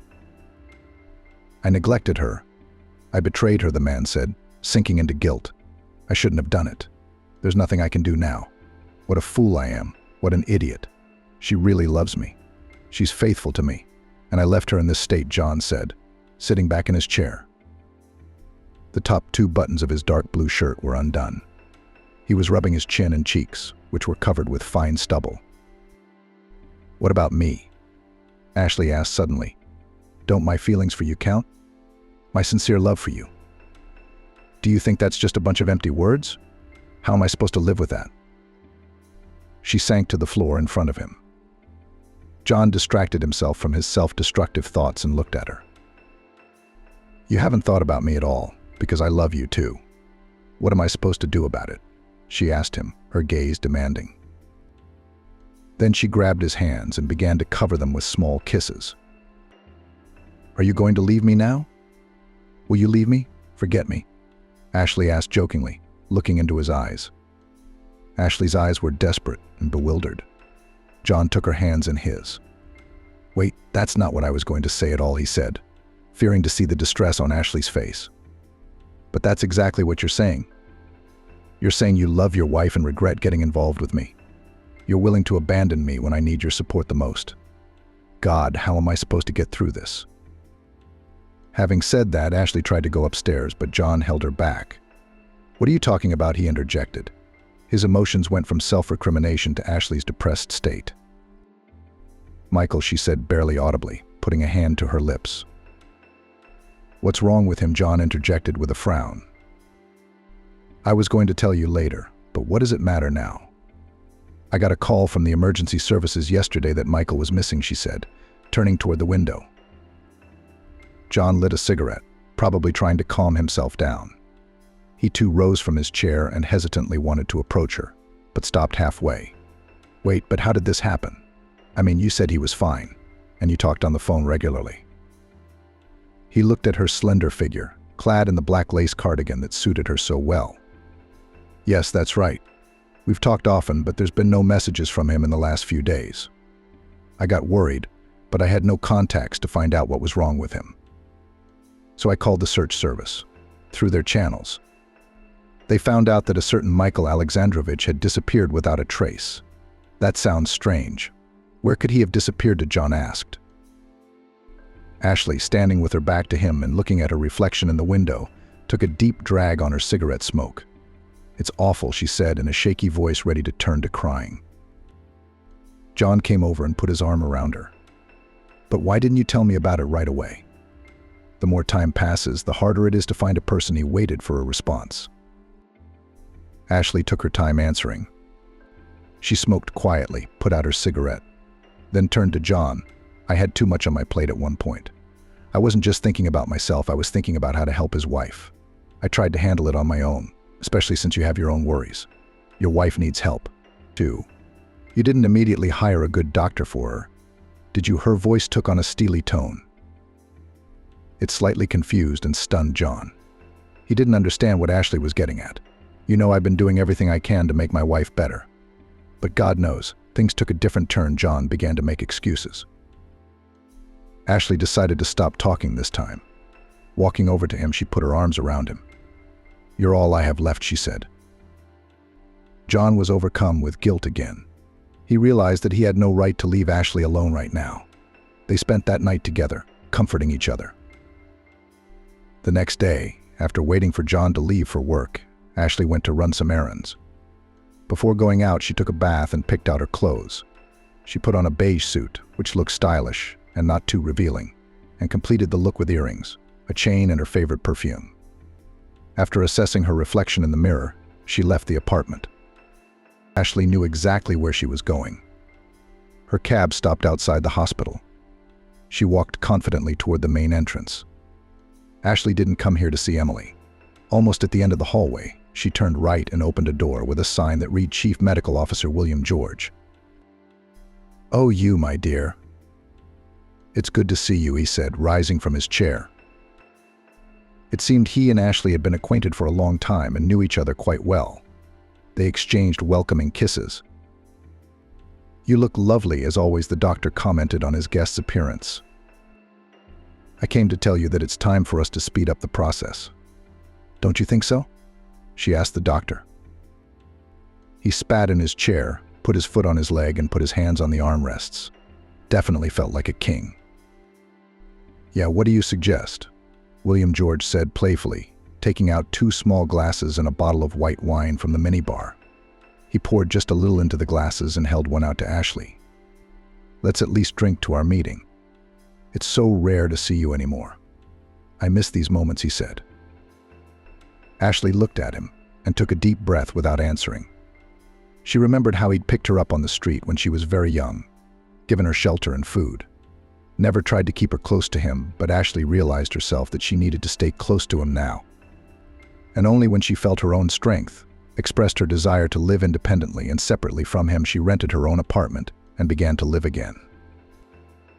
Except she didn't know how to live any other way. Thanks to William George, she learned to seduce men, to fall in love with them, and then, having obtained the desired result, to part with them coldly and ruthlessly. The worst of it was that this man could give her everything but true love. Ashley, who had lived with him for 4 years, could not get rid of her consumerist attitude toward men. And now that she was on her own, she'd met them time after time and used them. They were all different, each good in his own way, young, interesting, promising, just the kind of men this girl needed. She got to know them, fell in love with them, took what interested her, and then parted.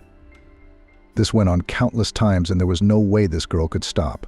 She did not know how to live differently, because she knew how to behave with the opposite sex only like this. Unfortunately, she was too uptight and closed to be real to them, and so she was only able to communicate with them superficially for her own benefit. Ashley was far from stupid and had caught herself thinking that more than once. But she was unable to change her behavior. It was more difficult than she had imagined. But despite this, there was always one person in her life to whom she could return at any moment, from whom she could ask for help, and who could take pity on her. That was William George, and this time she had come to ask for his help again. She needed to speed things up, for she could not wait long enough to avoid arousing unnecessary suspicion. "I need your help again," Ashley said, clutching the thin-stemmed glass in her hand. "What are you talking about?" The doctor asked her again. "You know what I mean," she replied. "You must remember that I am always ready to help you, because you are like a daughter to me," he said. He walked around the table, sat down on the countertop, and then, facing Ashley at a very close distance, allowed himself to cup her chin. This man loved to feel power over others, and especially this girl.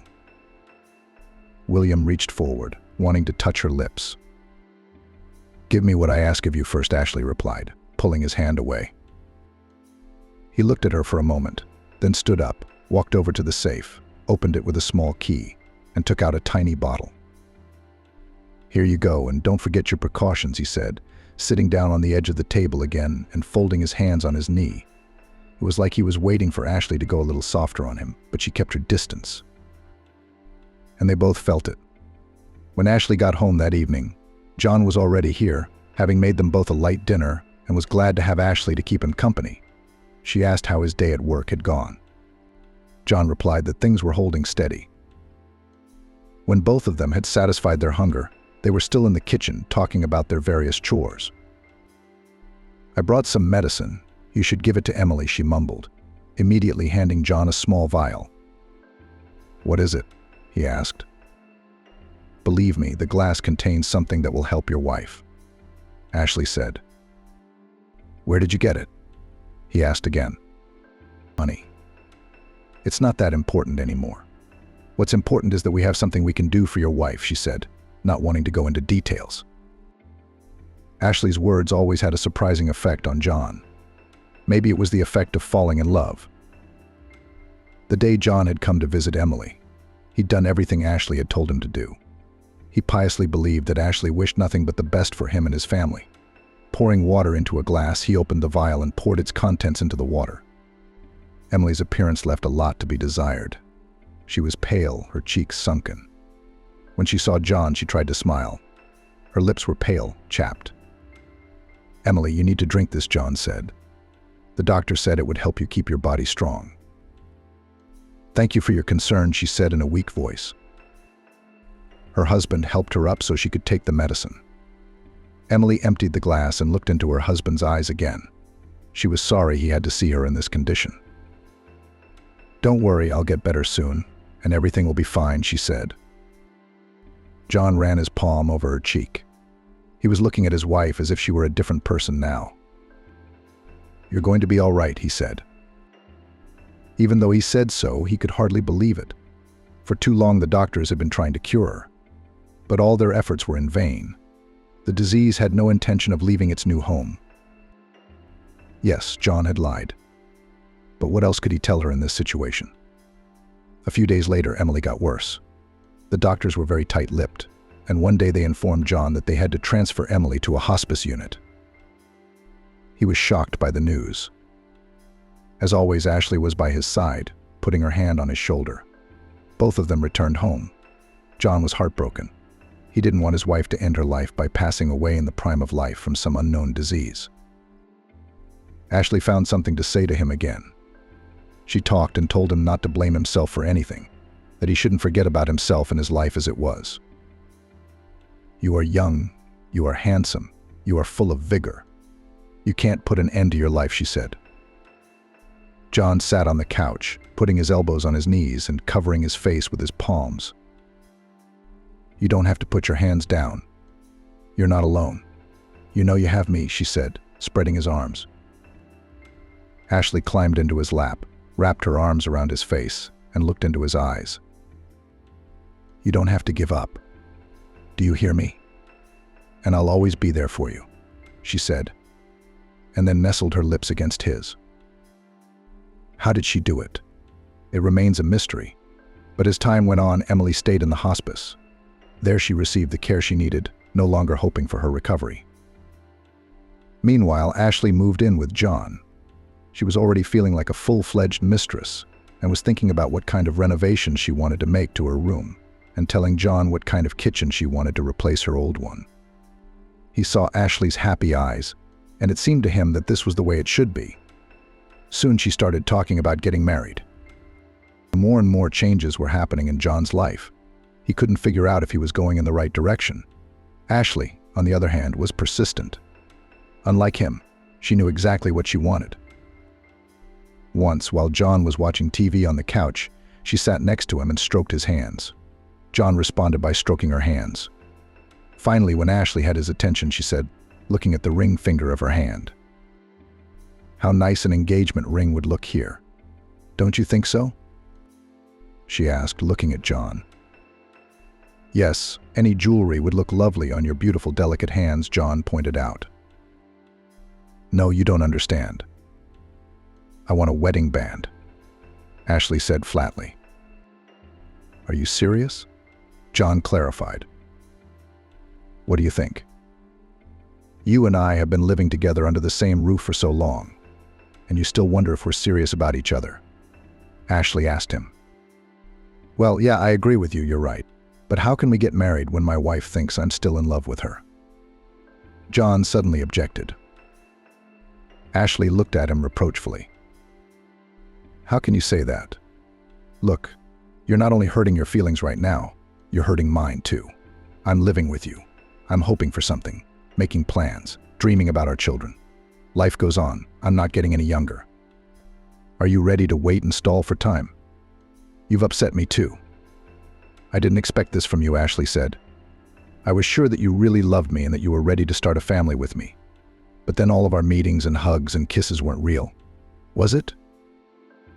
At that question, Ashley jumped to her feet and looked at John as if he'd just betrayed her.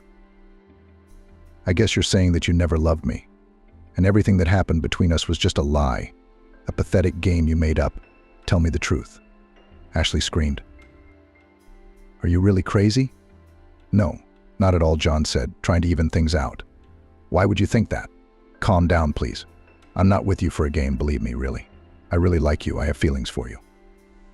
And of course, I'd like to marry you." "Oh, for God's sake.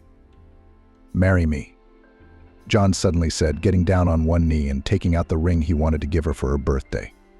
"I'm sorry I wanted to do this a little later, but I'm very happy that you're going to be my wife. I really am," he said, and in that moment he was probably sincere. After all, he wasn't going to hurt Ashley, and he was ready to take her as his wife. "Oh my God, John, this is so sudden," she suddenly exclaimed, delighted.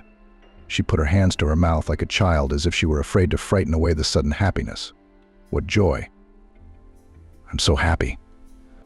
At last we will be able to legalize our relationship and not hide," she said. Soon they signed and celebrated this festive celebration in a cafe with friends. Ashley was glowing with happiness. The guests congratulated the newlyweds. John felt a little awkward, but still, hearing the approving congratulations of the guests, was happy about it. "John, you're doing great. Congratulations. How is Emily?" one of his friends asked him. He replied that everything was the same with her. The groom tried to avoid these questions.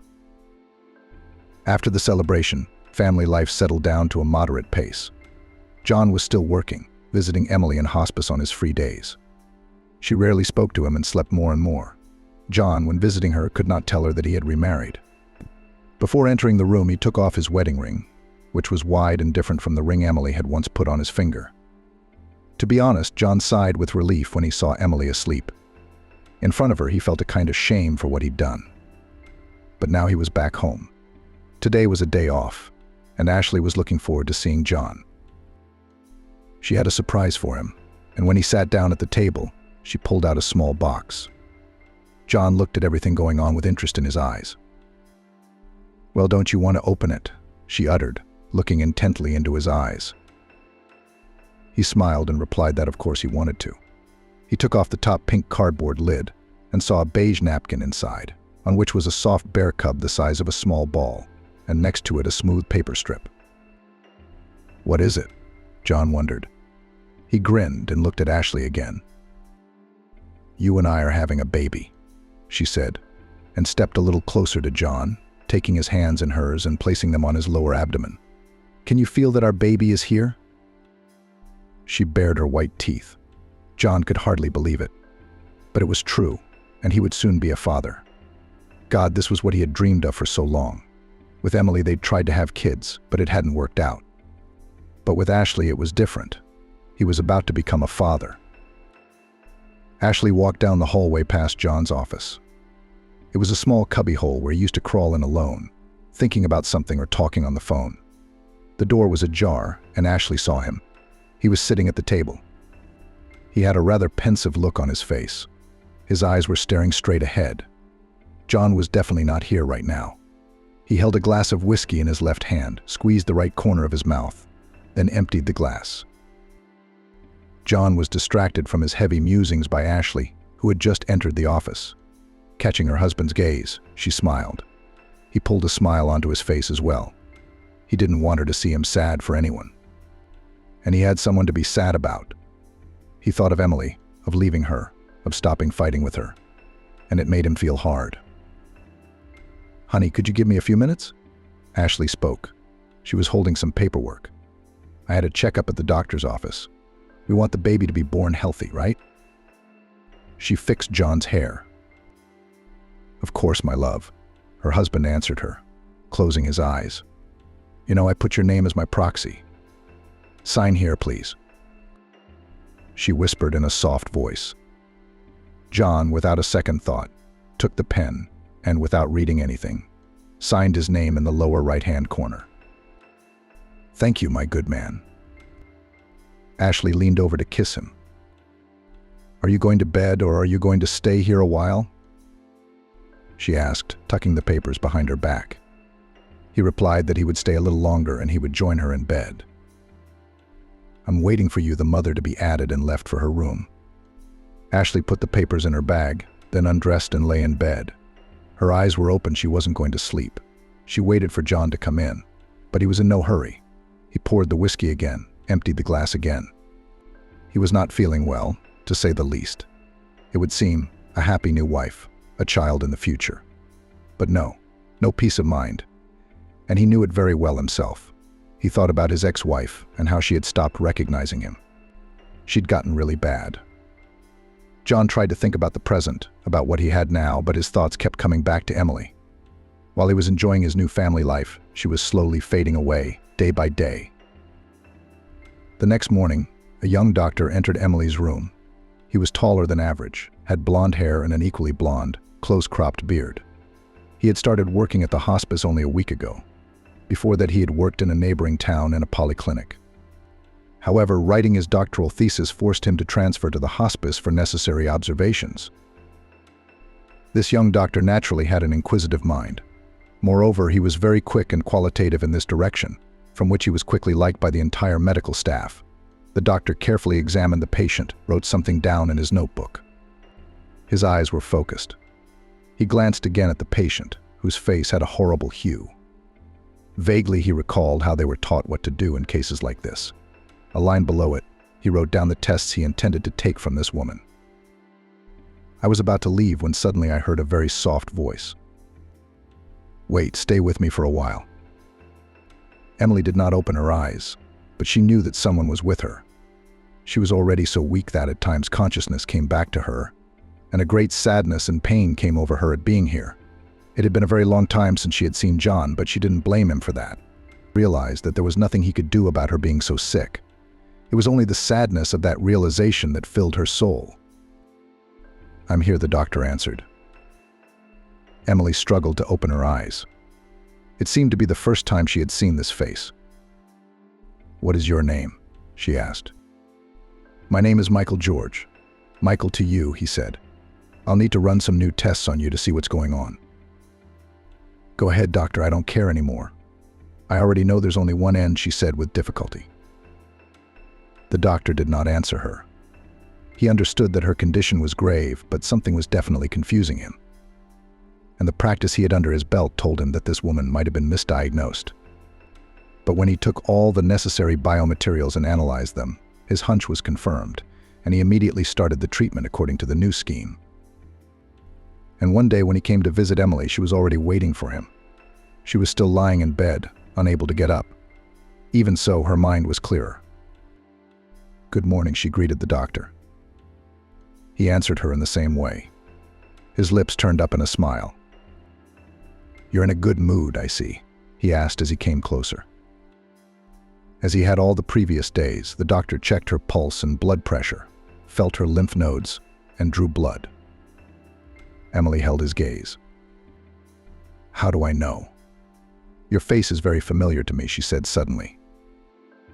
Michael looked intently into her eyes. "Yes, that's right. I've definitely seen you somewhere before," she said, "but I can't remember where." The long stay in oblivion had weakened her memory a little. "Unfortunately, I can't help you with that. Maybe when you're feeling a little better, you can solve this riddle," Michael replied casually. Suddenly the phrase, "you're asking the riddle," came to Emily's mind. It had been uttered then by the blonde-haired guy in the family circle. Emily's brain went through one picture after another. Things were getting a little confusing. She tried to focus. There were young people in front of her eyes, a blonde, a brunette, and some other man. That's right. There was her husband John and that young Dr. Michael. But how did he end up there with them? "Tell me, do you have any family? Maybe brothers or sisters?" "I remember something, but I'm not sure," Emily said. "Really? What is it?" Michael grinned. Emily strained again to try to recreate the picture better. But alas. "I have to admit, I'm the one who had the misfortune to lose his memory," Michael said.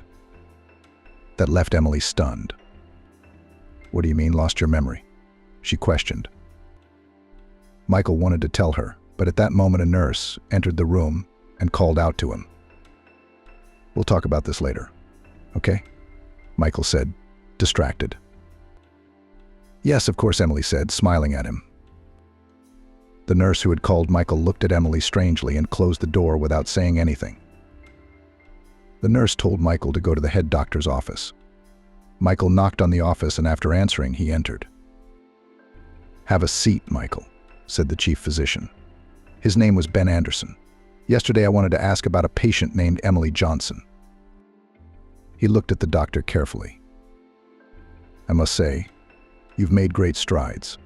And as cynical as it sounds, I'm glad you lost your memory once." Ben laughed and prepared to listen to Michael's answer. Yes, sometimes we don't know where fate will take us, he answered. But what I'm wondering is, under what circumstances did this woman come to our hospice? Didn't the other doctors find the real cause of her illness?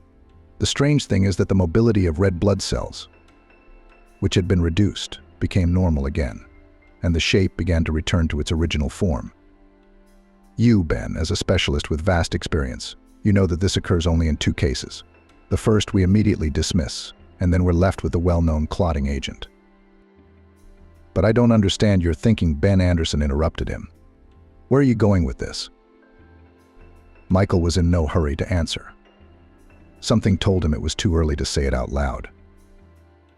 Michael carefully monitored Emily and visited her every day. Despite the serious condition from which she had recovered and stabilized, she was still a person who loved life and had a kind heart toward people. Tell me, why doesn't anyone visit you? He once asked.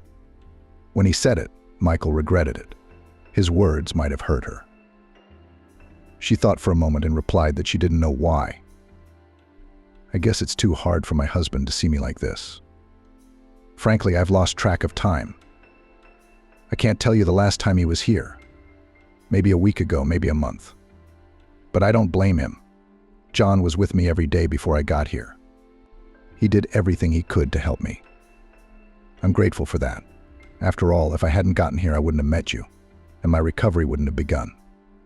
And yet your face looks familiar to me, she repeated, scrutinizing Michael. He squinted, as if trying to see something that had come to him. As you said, your husband's name is John? He asked, and seemed to sink further into the past, recognizing himself anew. She nodded, adding that John had a brother. After saying the last word, Emily fell silent. Finally, they looked into each other's faces. It seemed as if something important was about to be revealed, but the door to the room opened again, and Michael was urgently invited into the next room. Emily was left with the persistent feeling that she knew this man for sure and had seen him before. Eventually, she came to the conclusion that this young doctor just looked a lot like Michael, her husband's brother. Same blonde hair, and even his facial expressions were similar, but something was still different. And so far, Emily couldn't figure out exactly what it was that made her think that. On one hand, she seemed to be socializing with Michael, but on the other hand, looking at his face, he was very different from the Michael she had once known. Time went by and Emily was getting better and better each day. Emily could feel new strength literally being added to her. She could feel the blood in her veins developing throughout her body and filling it with warmth. She felt again that she could start doing something next time. When Michael came to see her, she asked him if he could purchase some thread and a hook for her. She had wanted to crochet a backpack for herself for a long time, but had put it off every time. Now she felt that she could crochet it in just a couple of days, and she wanted to make it happen. Look, you're almost completely healthy, her doctor said. And it was true. She had even been moved to another ward because she no longer fit the parameters of a hopelessly ill person. Don't you want to call your husband? After all, you are no longer without strength. You can talk to him about something, Michael suggested to her. But when he saw Emily's saddened look, he realized that it wasn't that simple. I called him, but his phone was always out of range. I don't know what to think. Maybe he left town altogether, Emily said, a little confused. Yeah, that's a little strange. How could a loving husband leave his wife in the hospital and not even be interested in her condition? Michael asked the question aloud and regretted it again. He realized that this topic would hurt his ward. Are you married? Emily asked him in response. She again stumped him because the doctor could not remember the details of his personal life. That's how memory peculiarities work. Michael remembered the names of medications perfectly and was proficient in various therapies. But simple memories from everyday life could not be uncovered. And then Michael had an idea. He asked if Emily remembered the address of the house, and Emily clearly replied that yes, of course she did. Michael then suggested that they go to her house together so that she could visit her husband and find out why he had disappeared from her sight. Emily liked the idea very much. It came as a pleasant surprise to her, and that afternoon at lunchtime they drove to the address. The car slowly parked in the yard. Emily stepped outside and looked around the high-rise building. She was a little nervous because she couldn't know in advance what to expect. Michael got out of the car and offered to go up with her, but Emily declined, saying that she could handle it on her own. He agreed. Emily slowly began to climb up the stairs. Her heart raced with each step up the stairs. When she reached the familiar door with the two numbers 2 and 7 attached to it, she pressed the bell and was ushered in. She pressed the bell and licked her lips in anticipation. She mouthed to herself several times the words she would say to her husband when she met him. All those memories and the days she'd spent with John came vividly back to her mind. She held no grudge against him, but she wanted only one thing: to see him, to talk to him about everything. There was so much she wanted to tell him. She took a breath in and out and pressed the bell, then adjusted her collar and ran her hand through her hair a couple times. Finally, footsteps were heard outside the door, and the next moment the door opened. Instead of John's expected face, Emily saw before her the girl who had been present in her memories. Emily remembered that this was John's brother's girlfriend, so she smiled at her. "Hi, can I come in?" Emily asked, and her voice sounded unsure. The lady who'd opened the door for her wasn't exactly welcoming. She gave her a scornful look and, without saying a word, wanted to close the door in Emily's face. But she had the courage to hold on to the handle. "Ashley, I don't understand you. What's going on?" "I can't go into my own house?" she asked again. "What do you want here?" "This is already my apartment," the new landlady shocked Emily with her words. She grinned, asking if she was joking. After all, Emily hadn't gotten anything wrong. Emily was sure this was her apartment. "Liz, you must be confused about something."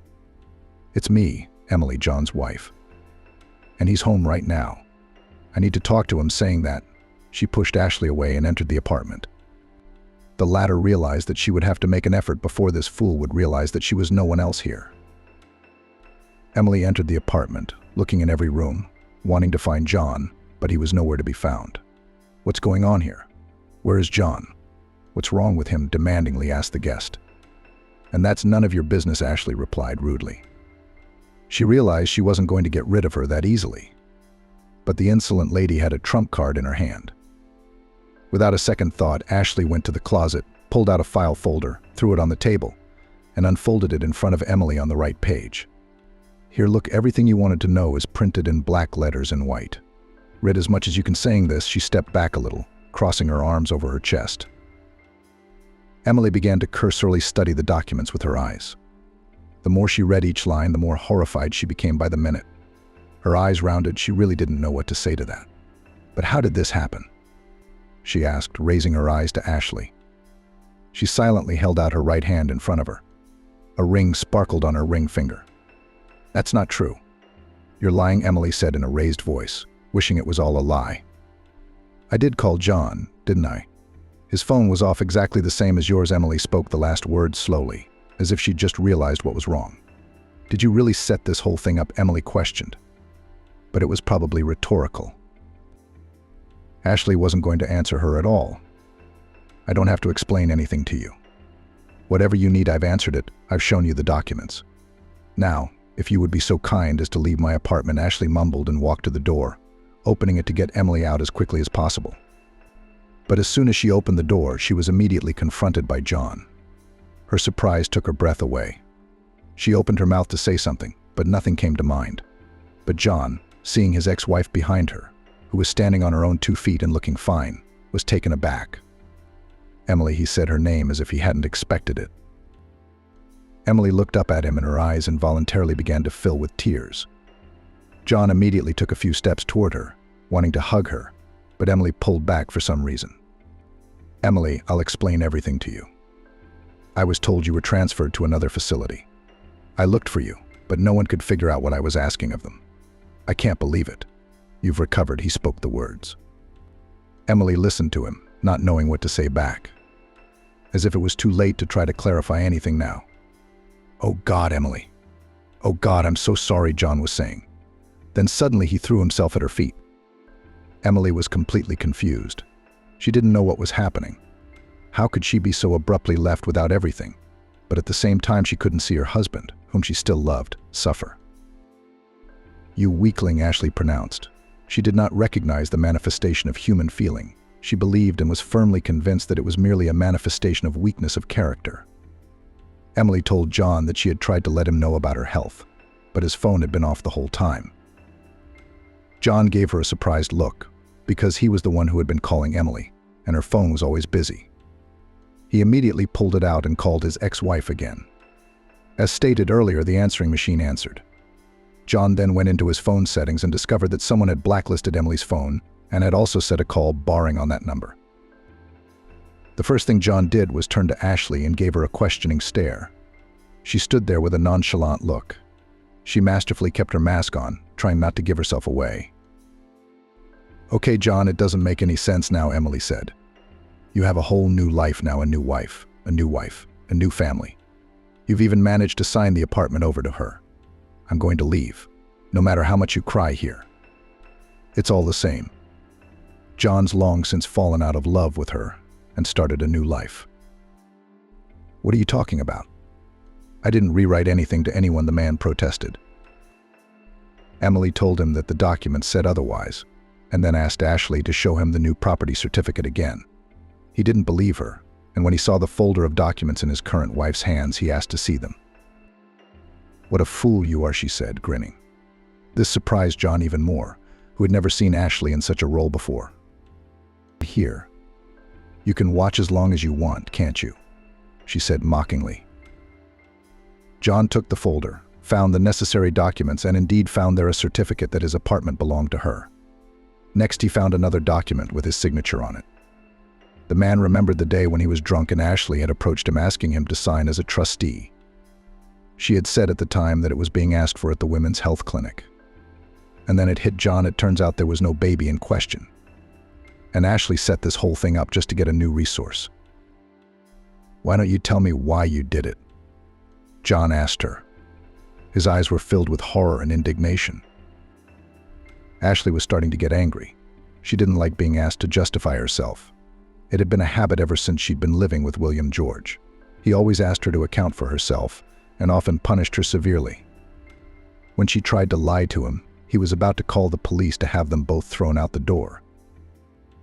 But at that very moment the doorbell rang, and since the door was unlocked, the guests didn't wait for their hosts to arrive.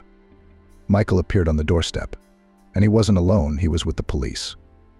Ashley realized there was no escape. How could it be? She miscalculated. She was sure that on the day Michael was supposed to take the plane to Germany, she had put a substance in his coffee in the morning that would cause spontaneity and fainting. She didn't spare the substance then, and poured a lot of it in. Michael had breakfast, drank coffee, and only at the airport he began to feel unwell. He felt dizzy and began to see people who didn't exist. He felt nauseous and went to the toilet. That's where he lost consciousness. He was found only a few hours later. By that time, the plane had long since landed in another country, completely forgetting about the security guard. The police chose to keep silent about the fact that he remained alive. There have been many times crimes of this nature in the city, and the police decided to bring this case to the end and find the culprit, who every time acts according to the same scenario and always gets away with it. Michael remembered everything perfectly. He remembered Ashley, and that he had a brother John and a wife Emily. In order for him to work and not be too conspicuous, he was placed in hospice care where he met Emily. How hard it was for him to keep himself in check so he wouldn't give himself away. The police tried to work on his appearance to make it less recognizable. Special inserts on the movable eyelid and a false chin with a beard and mustache had done the trick. That's why Emily couldn't figure out who was standing in front of her. The police were careful not to spook Ashley. And when Emily and Michael went to her house, the police were already there. And there was nowhere for the perpetrator to go. Ashley was handcuffed and taken to the station. She was not going to be responsible for this alone, and that's why she told everything about William George. But he was more cunning and managed to escape abroad. John and Emily Johnson talked about a lot of things. They had a lot to discuss, found the strength to forgive each other and start living again. And as for Michael, he continued his work as a doctor, putting in his piggy bank of experience one more unique case. It can't be. I robbed her of her money, the ex-husband froze when he saw his rich wife on TV. In one of Jersey City's parks, children were frolicking, couples were strolling, and young mothers with strollers were relaxing after household chores. Christopher stood by a small fountain, holding a single rose. His hands were trembling with excitement. The young, handsome 20-year-old was waiting for his girlfriend Allison, who was already 20 minutes late. She can't not show up, the young man thought to himself. Christopher had been dating Allison for a couple months now, and he'd never had her late or ignore a meeting. Finally, he saw her thin silhouette in the distance. She wasn't walking, she was floating down the road. Her gait was so graceful and airy. Christopher was tired of waiting for the time to come. He walked towards her, and as soon as the girl approached, Christopher noticed that the expression on her face was sad. "What's wrong?" he asked. "I knew you had some kind of misfortune." Christopher was worried and hugged his favorite girl. Allison didn't hug him back and didn't take the flower. The girl, embarrassed, didn't want to tell the reason for her sadness. Christopher looked her straight in the eyes and asked her to keep quiet. "I'm beginning to worry," he said. "Is your grief so great that you can't even share it with me?" "My grief is you," Allison said, and looked up at Christopher. He tensed. He hadn't done her any harm, hadn't hurt her in any way. He was generally trying to do his best to make Allison happy. He asked for clarification on exactly how he could have spoiled his beloved's mood. "You're very nice, but I'm tired of walking in parks and sitting on benches," Allison said. "You've never once invited me to a restaurant, never given me anything but these roses. You realize I need a man around me, not a boy. There's no hope for you. I can't see you as my rock." "You can just say you don't want to have a relationship with a poor man," Christopher said. The boy was insulted, humiliated, and angry. Because of this, he himself was well aware that he had no money. Christopher couldn't give Allison an expensive gift, invite her even to a movie. That would undoubtedly do a lot of damage to his wallet. "How can I have money if I'm only 20? Christopher didn't understand. "We still have a long way to go. You and I are going to grow and develop together." Allison waved her head. "I don't want to wait, I don't want to grow, and I don't want to drag anyone forward," she replied. "I want a grown-up, established man." Christopher didn't seem like the kind of man who could ever accomplish anything. Her words cut him to the core. 10 years had passed since then, and he still hadn't forgotten Allison's words. He never met that girl again. How she turned out, he didn't know. But Christopher had learned that all women were only after money, and no one was interested in sincere feelings. Allison gave him a prejudice against all girls at once. Christopher could not build a serious relationship and did not even try to get close to anyone for quite a long time. By the way, there was some truth in Allison's statement. Christopher really did not aspire to a lot of money. He had misunderstood the girl. She wasn't saying that the guy was indigent and couldn't do anything in this life. She just wanted a different standard of living. She wanted to live a rich life, and Christopher could only give her an average one. She tried to explain this to him, but it was all pointless. Christopher wasn't looking for a big paycheck. He was the kind of man who believed that big money could not be earned by honest labor. So he didn't even try. He always said that rich people were either lucky or crooks. But he never thought he would fall into one of those categories, or maybe both. Christopher was already 30 years old when he met Elizabeth. He was working at a car repair shop, and an expensive car had been brought to him. It was the kind of brand their auto repair shop had never seen before. When Christopher saw the owner of the car, his jaw nearly dropped to the floor. Elizabeth noticed the surprise. She was even pleased. The young businesswoman herself offered Christopher her phone number. She didn't look at the lack of men. She could take care of herself and fulfill her own desires. And Christopher thought for the first time that with a girl like Elizabeth he could try to build something serious. Elizabeth certainly didn't seem mercantile to him in this situation. Rather, he was becoming a keeper. Of course, the man did not assume that a rich girl could consider him as a potential fiancé. But already after the first date, it was clear that Elizabeth was not looking for a one-night stand. Although she was rich, she did not have the main treasure. She was lonely. But it couldn't be said that Christopher was her last option. No, she did take an interest in the simple car mechanic. And Christopher fell in love with Elizabeth. And not just for the money. 6 months into their relationship, he and Elizabeth were married. One day the man caught himself thinking that he was the lucky man he had thought of with contempt throughout his life. The man himself did not seem to have fully realized what he loved more than Elizabeth herself, or the life she had provided for him. and Elizabeth had spared nothing for the one she loved. Christopher no longer needed to work at the auto shop. He was learning the intricacies of running a business. Elizabeth thought about giving him his own car service for their anniversary. But for now, it was just a thought. In principle, she was happy with everything as it was. She was just worried that her spouse might consider himself uncomfortable with the fact that he lived at his wife's expense. But Christopher didn't feel any inferiority. He was more than happy with everything. Elizabeth and Christopher decided to celebrate the first anniversary of their marriage alone with each other without any lavish festivities. The couple booked a table at a restaurant. Before that, they took a boat ride. It was a day just for the two of them. But their plans were not destined to materialize. Throughout the day, Elizabeth received calls from her assistant, Ben. The young man couldn't get through. First, Elizabeth hung up, and then she turned off the phone so that nothing distracted her from communicating with her husband. Ben wrote messages that went unanswered. Eventually, he found out that his boss was celebrating her anniversary at a restaurant, so she was ignoring his calls. Ben had a lot of reasons to worry, and some pretty serious ones. There was no putting off the conversation.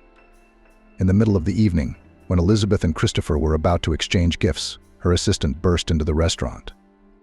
The girl still hadn't gotten the papers for the car service she was going to present to her spouse. "Elizabeth Igorevna, we agreed with you that if I call more than 3 times, it means that there is trouble," Ben said, panting. He was obviously running to the boss with all his legs. That was why his breathing was labored. Well, what could have been so serious on Saturday, Elizabeth didn't understand. If it was really urgent, you could have written a message and then called. The assistant replied that it wasn't just urgent, it was an emergency. He offered to step aside and talk, but Elizabeth told him she had no secrets from her husband. "You're due for an inspection on Monday," Ben told her. "And it will be the kind of inspection that will find exactly what it's looking for," he added. "We've been through so many of these inspections already that it's simply impossible to intimidate me with them," Elizabeth replied with a laugh. She always used this particular form of her employee's name when she wanted to show that she considered his words to be a mere trifle. "We've been set up this time," Ben said seriously. "Your partner, with whom, let's face it, we weren't exactly working a clean scheme, has been cooperating with the police and with the IRS. He himself was recently nailed, which is why he wants to pull you out after him." Elizabeth tensed. She was starting to worry now, too. She wanted to hug Ben, to thank him for being able to find her after all. But there was no time for tenderness. She needed to find out what Elizabeth was in danger of being tested, and what she could do to avoid the consequences. "Unfortunately, Elizabeth, it could get you jail time," Ben said without joy at all, "and there is only one way to avoid it." Elizabeth was literally numbed by the words of her assistant. She had never expected that one of her business partners could set her up so seriously. The girl conducted her business honestly, without gray schemes and fraud. And she always trusted her partners. It turns out that it was someone's planned scheme to get her out of the game. Ben said that the person who set it all up agreed to go along with it only if Elizabeth would hand over the business to him. But she'd still have to face an audit from the IRS. "How can I get out of this situation?" Elizabeth didn't understand. "You said there was an option, but I don't see any way out. I can't give my business to someone I don't know." "Unfortunately, if you don't sign over all your assets to someone else, you'll be ruined," Ben said. Christopher sat silent the whole time. He didn't understand anything about his wife's affairs. The only thing he could realize was that she was in deep trouble. Elizabeth was crying bitterly, completely confused. Christopher stood next to his beloved and hugged her. The girl clung to his arm. "But you can sign everything over to someone you trust," Ben suggested. "We'll declare you bankrupt. If you don't have anything, there's nothing to take away. It's better to hand everything over to someone close to you than to an obscure character who just wants to make a profit at your expense." Elizabeth raised her tearful eyes to the assistant, looking at him as if her whole life depended on his words. She was so depressed and frightened that she was unable to think straight. Ben had caught the boss by surprise at a moment when she was as happy and relaxed as possible. The news of the impending setup had stunned her. That's what the man was counting on. At any other moment, the girl would have realized that this was some kind of divorce. But now she didn't see the illogic and inconsistency in his words. "You can sign everything over to your parents or to your next of kin," Ben reasoned. Or someone you trust. Maybe someone from the company? You know very well that I have no parents, no brothers, no sisters, Elizabeth answered him. She thought Ben was alluding to himself, but he might not have counted on it because Elizabeth couldn't trust him at that moment. She continued to hold Christopher's hand and suddenly realized, I'll sign the company over to my husband now, she said. That won't arouse suspicion. But the husband is also a close relative, Ben said. Elizabeth looked at Christopher and asked him if he would be willing to take on that responsibility. Ben looked displeased. He was clearly expecting the company to go to him. Christopher didn't answer anything, just froze in one pose, as if he wanted to avoid being noticed. Either I go to prison, Elizabeth said. But if your husband doesn't want to be involved in your affairs, we can think about it, Ben added uncertainly. He agrees, Elizabeth said without looking at the assistant. Well, I guess he does, Christopher said uncertainly. It's like I don't have a choice. I will prepare all the documents and come to your house tomorrow to sign them, Ben said quickly. The assistant congratulated Elizabeth and Christopher on their anniversary, wished them a good evening, and hurried away.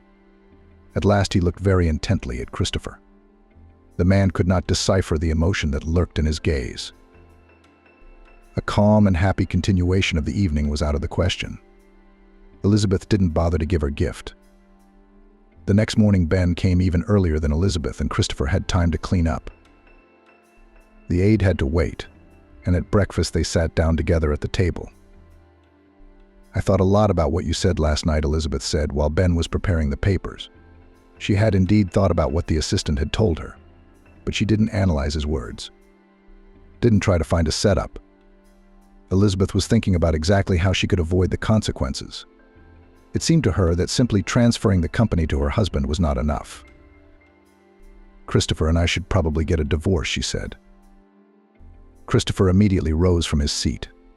Ben darted his eyes at his boss. So what do you think? Do you think the IRS employs fools? Elizabeth reasoned. They won't realize we just redid the paperwork when they smell something fishy. If we're divorced, there'll be fewer questions. Don't worry and don't do anything rash, Ben cautioned Elizabeth. First of all, we'll do it retroactively. Secondly, we need it more for the competitor than for verification. After all, he wants to deal with you specifically, not your case. Liz. I don't like this, said Christopher, who had just been standing there. I'm definitely not getting a divorce. Elizabeth sighed, waving her hand. Give me your papers, she said. Doombly, she leafed through a couple of documents, but more for the sake of appearances, she didn't even read what was written there. She had no reason not to trust Ben. They'd been working together for years. The documents are signed. The assistant put everything in a folder and promised to straighten everything out. Expect my call with good news, Ben said. Elizabeth thanked him and finally touched her cup of coffee, which had already managed to become cold. By evening, it had come to Elizabeth's attention that she hadn't gotten herself a copy of the paperwork, that the whole thing was kind of weird in general. In short, Elizabeth began to realize that she had made a mistake. She quickly grabbed her phone and texted her assistant to bring or courier her a copy of the contract. You don't look well at all, said Christopher, who was suddenly at Elizabeth's side. I suggest you have a glass of your favorite wine and calm down. He took out a bottle and a glass, quickly filled it, and handed it to his wife. Elizabeth took the drink, thanking him. She stared at one point and thought about something of her own.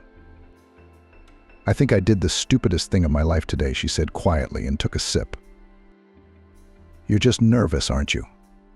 Christopher tried to reassure her. You've been thinking about it all day, so you've been having strange thoughts. Have some wine, lie down and rest.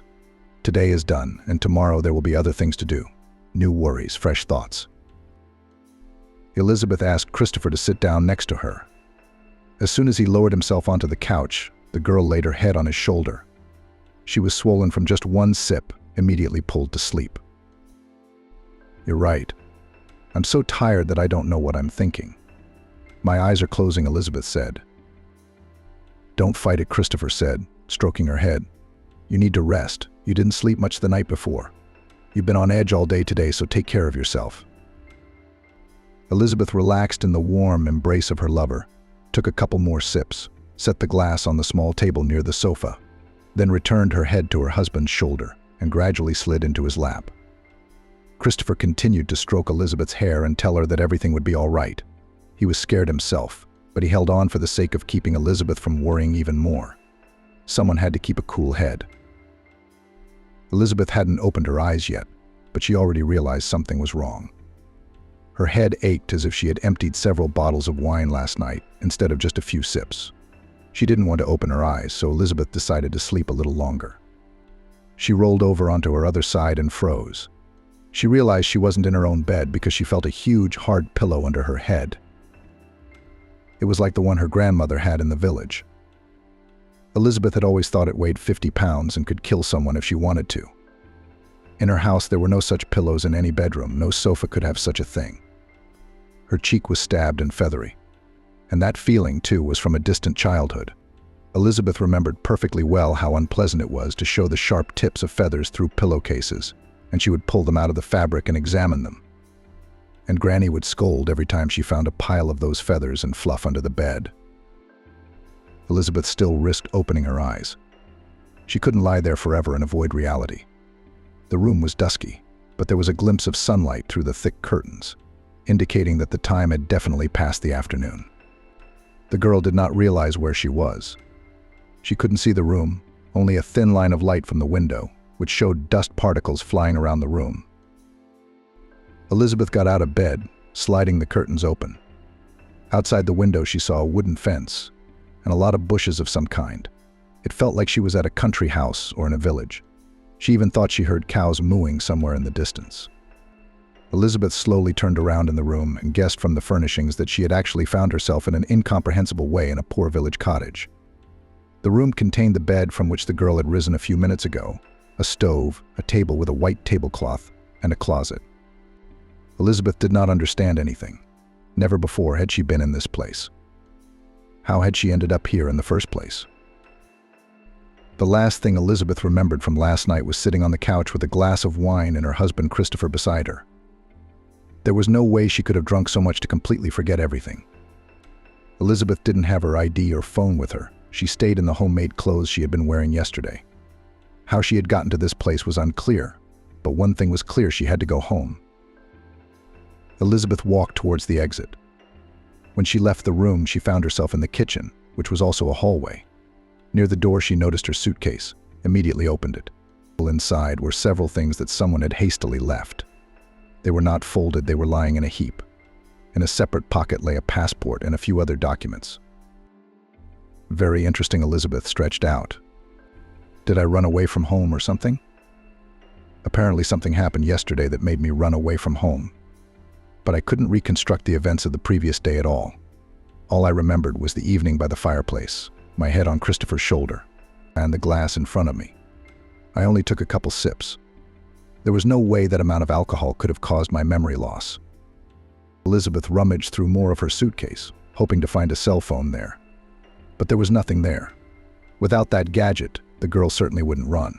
She couldn't imagine her life without a smartphone at all. Elizabeth stepped outside. The sunlight hurt her eyes, which were used to semi-darkness. The girl put her palm to her forehead to cover herself a little from the sun and looked around. There were several other huts nearby, as poor and dilapidated as the one in which she had awakened. Some of the huts were definitely abandoned, but the closest one was clearly inhabited. And suddenly Elizabeth noticed an old woman sitting on a bench in the yard of a neighboring house. The girl decided that she could help her. In fact, Elizabeth was very happy when she saw someone alive in the middle of nowhere. She immediately ran up to her neighbor. As she got closer, Elizabeth discovered that the neighbor was not the infirm old woman she had thought she was at first sight. It was just that she was dressed in a very rustic way that gave age. "How do you do?" Elizabeth said. "I apologize for disturbing you, but could you tell me where I am and how I came to be here?" The neighbor looked at her carefully. The woman's eyes were so pale, as if transparent. She seemed to know something, but she was in no hurry to tell.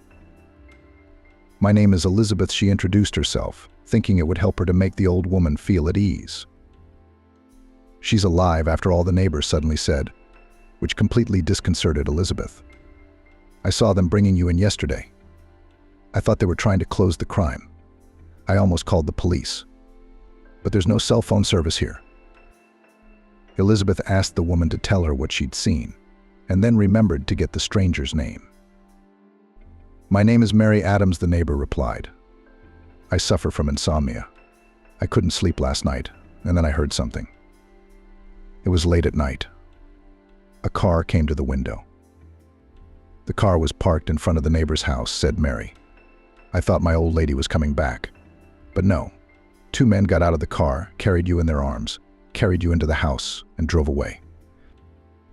Elizabeth, barely able to stay on her feet, asked Mary to describe the men. I know it was dark, but can you remember anything? Or the make of the car? Elizabeth asked, folding her arms across her chest in a gesture of pleading. I could see clearly. They were shining their headlights so bright that half the village could see them, Mary Adams replied, describing the 2 men who had carried Elizabeth into the house. The girl listened to Mary and could not believe her ears, trying to find some excuses and explanations. She hoped the old woman was wrong after all, but there could be no doubt. After the neighbor described the car, Elizabeth was already sure that her husband and her assistant had brought her here. But how was that possible? Elizabeth didn't even know they knew each other. To her mind, the whole thing was just unthinkable. Did they talk about anything? She asked. I can't tell you that now, Mary Adams replied. I see well for my age, but I don't hear very well. Not even a little, the old woman said guiltily. It was impossible to hear anything. Elizabeth thanked her neighbor once again, went back to her new home. Mary Adams shouted to her that the house was abandoned, so she could stay there as long as she saw fit. And you can come and see me. I'm the only one living here, she added. Thanks, but I'm going into town. By the way, can you tell me how to get there? Elizabeth stopped and asked. The girl stood at the bus stop and borrowed some money from Mary Adams for transportation. She left her things with her too, because she didn't want to carry a suitcase. All she took with her was her passport. She had to walk to her house, which was in the most remote part of the city. Her cottage was located in a place that was considered elite. It was something like a village for the rich. The only way to get there was with a pass, which Elizabeth didn't have with her, of course.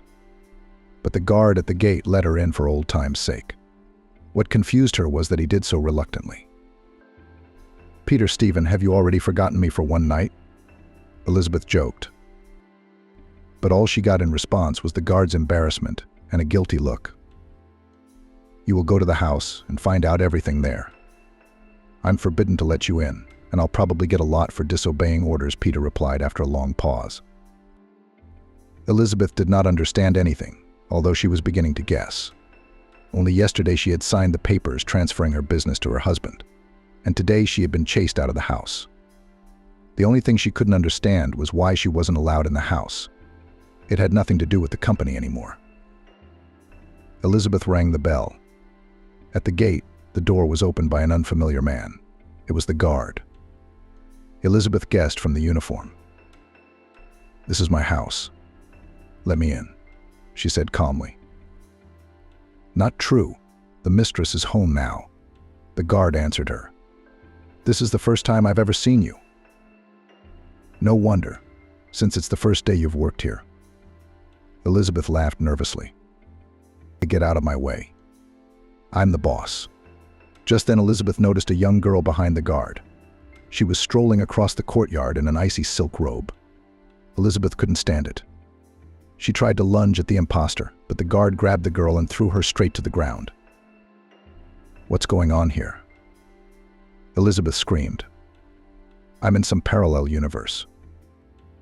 The girl, who was strolling through the courtyard, noticed the guest, walked smoothly to the gate, and looked at Elizabeth haughtily. This is my home now, said the stranger, smiling smugly. And Christopher is mine at last.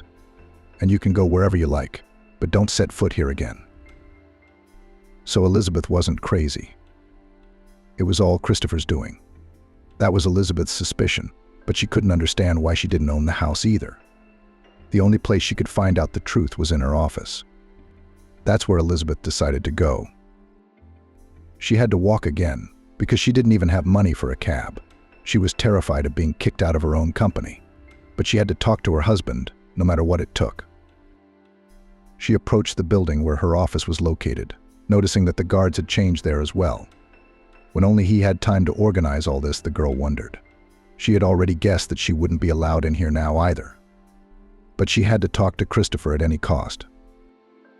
She was lucky she saw that her car, which apparently didn't belong to her anymore either, had pulled into the parking lot. Christopher got out of the car, wearing a nice business suit and a very satisfied look on his face. His face showed that he felt he was the ruler of the world. He's getting into character fast, Elizabeth thought. She ran up to the bridge, jumped on him from behind and started hitting him on the shoulders, on the head, shouting insults, while the passers-by watched with interest. The guards ran out of the building and took Elizabeth off Christopher's back. The girl, mad with anger, waved her hand at them, saying, "It's okay, he'll sort it out." But as soon as the guard let Elizabeth go, she threw herself at her husband again and began to beat him with her palms. She didn't know how to fight, she just swung her arms left and right, not even looking where she was hitting. One of the guards grabbed her by the waist, and Elizabeth continued to flail her arms and legs like a bug that has fallen on its back and can't turn over. "I understand your anger, but don't embarrass yourself," Christopher said. "Why are you driving my car? Is there a girl walking around in my house?" Elizabeth shouted. "I've already realized that you've taken the company away from me, but what does that have to do with the property?" "You should have read the documents you signed more carefully," Christopher said calmly. Elizabeth froze. She was no longer hysterical. She realized that she had signed over everything to him. She had no chance of getting anything back.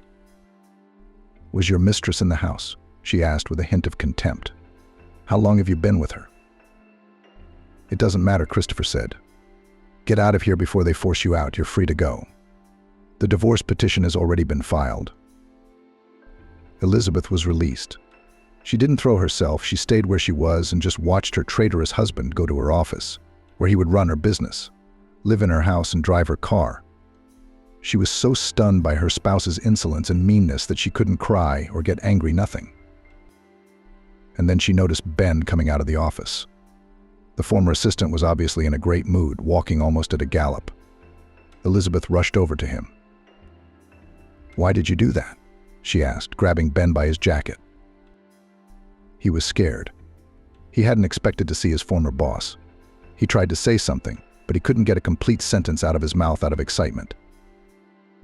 He said he didn't know anything, that it was all Christopher's plan. And he wasn't lying about the tests. They were indeed planned. "How could you not know when you brought me documents to sign that said I was giving my husband all my assets? Did you deliberately frame your speeches to confuse me as much as possible? To panic me?" "I really didn't know. They slipped me the wrong papers," Ben continued to lie. "You brought me into the house." Elizabeth came by with Christopher. "Did the neighbor see you? Stop lying to me. You set this whole thing up together. By the way, why don't I remember anything?" "Guilt." I was interrupted. Ben lowered his eyes. He realized that there was no point in lying anymore. His complicity in this crime was obvious. And then behind the man's back, some girl screamed. "Oh, brother." Elizabeth recognized that voice at once. It was that thin, gentle voice that had told her hours ago that she was no longer welcome in the house. Ben's face showed that he was not happy with the situation. He didn't want his former boss to know his motives for this deception. "So that's what this is all about," Elizabeth said when she saw the girl. "It's your sister.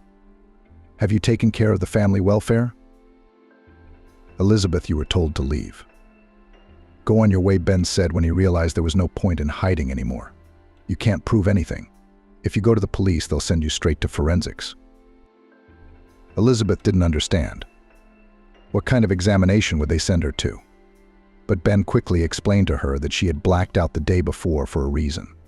The girl had already guessed that something had been spiked in her wine. And the assistant confirmed it. "The police have been alerted to your case.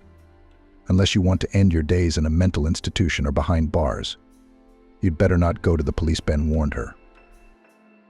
"You've done your homework," Elizabeth said through gritted teeth, clenching her fists. Ben's sister, Sandy, hid behind him because she saw Elizabeth's fighting spirit, but her brother reassured her. "Sandy, don't worry. She won't have time to hurt you.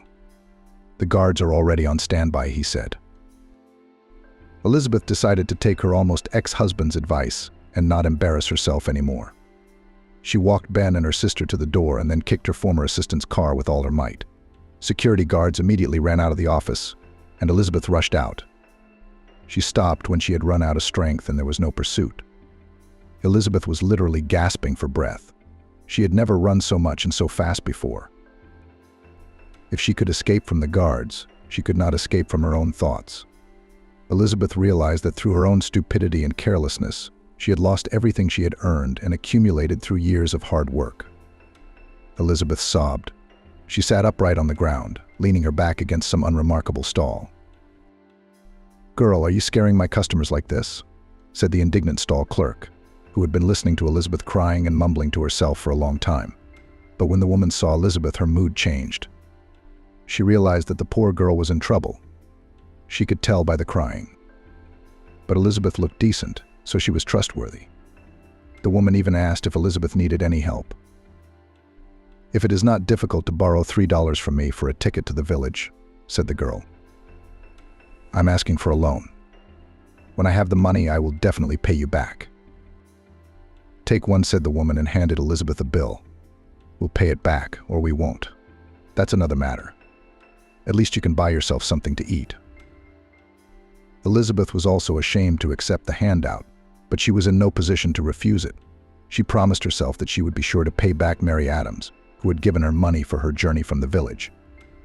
With that saleswoman, she was sure she would find a way out of the hole she had fallen into through her own gullibility and foolishness. Elizabeth returned to the village. She didn't know where else to go. She had no place in the city in which to find shelter, and here some of her belongings remained, and at least one acquaintance who was willing to take in and help was sweet old Mary Adams. "Yes, the boys are very brazen these days," Mrs. Adams said, listening to Elizabeth's story of how she came to be in this village. The girl had bought the cheapest waffles and cake for her neighbor to thank her for her help. They sat in the kitchen drinking tea. Mary Adams was thinking about how she could help the unfortunate girl, and Elizabeth was thinking about how she could get out of her plight. Though she was engaged in business, she had failed to make any useful connections. The girl did not participate in dubious schemes, did not give bribes, so she could not agree with anyone. The partners did not care who ran her company, she herself or her ex-husband. Mary offered Elizabeth to stay the night at her house, but Elizabeth declined. She felt that she had already squeezed the woman too much. There was no light in the house Christopher and Ben had put her in, but Elizabeth didn't need it. She lit a candle she'd also borrowed from a neighbor. It was enough. It seemed to Elizabeth that she would not be able to sleep and would think about her problems all night. But her strength left her, and she fell asleep as soon as she put her head on the pillow. In the morning, Elizabeth decided to make some improvements to her new home. There was no telling how long she would have to spend here. She wanted to create some semblance of comfort. For the first time, she noticed the decoration of the room. The house seemed to have been abandoned not too long ago. Dust had already accumulated on the shelves, but it didn't look like it had been there for years. In the kitchen drawers, there were still packets of pasta, cereal with expiration dates that hadn't expired. The first thing Elizabeth did was dust.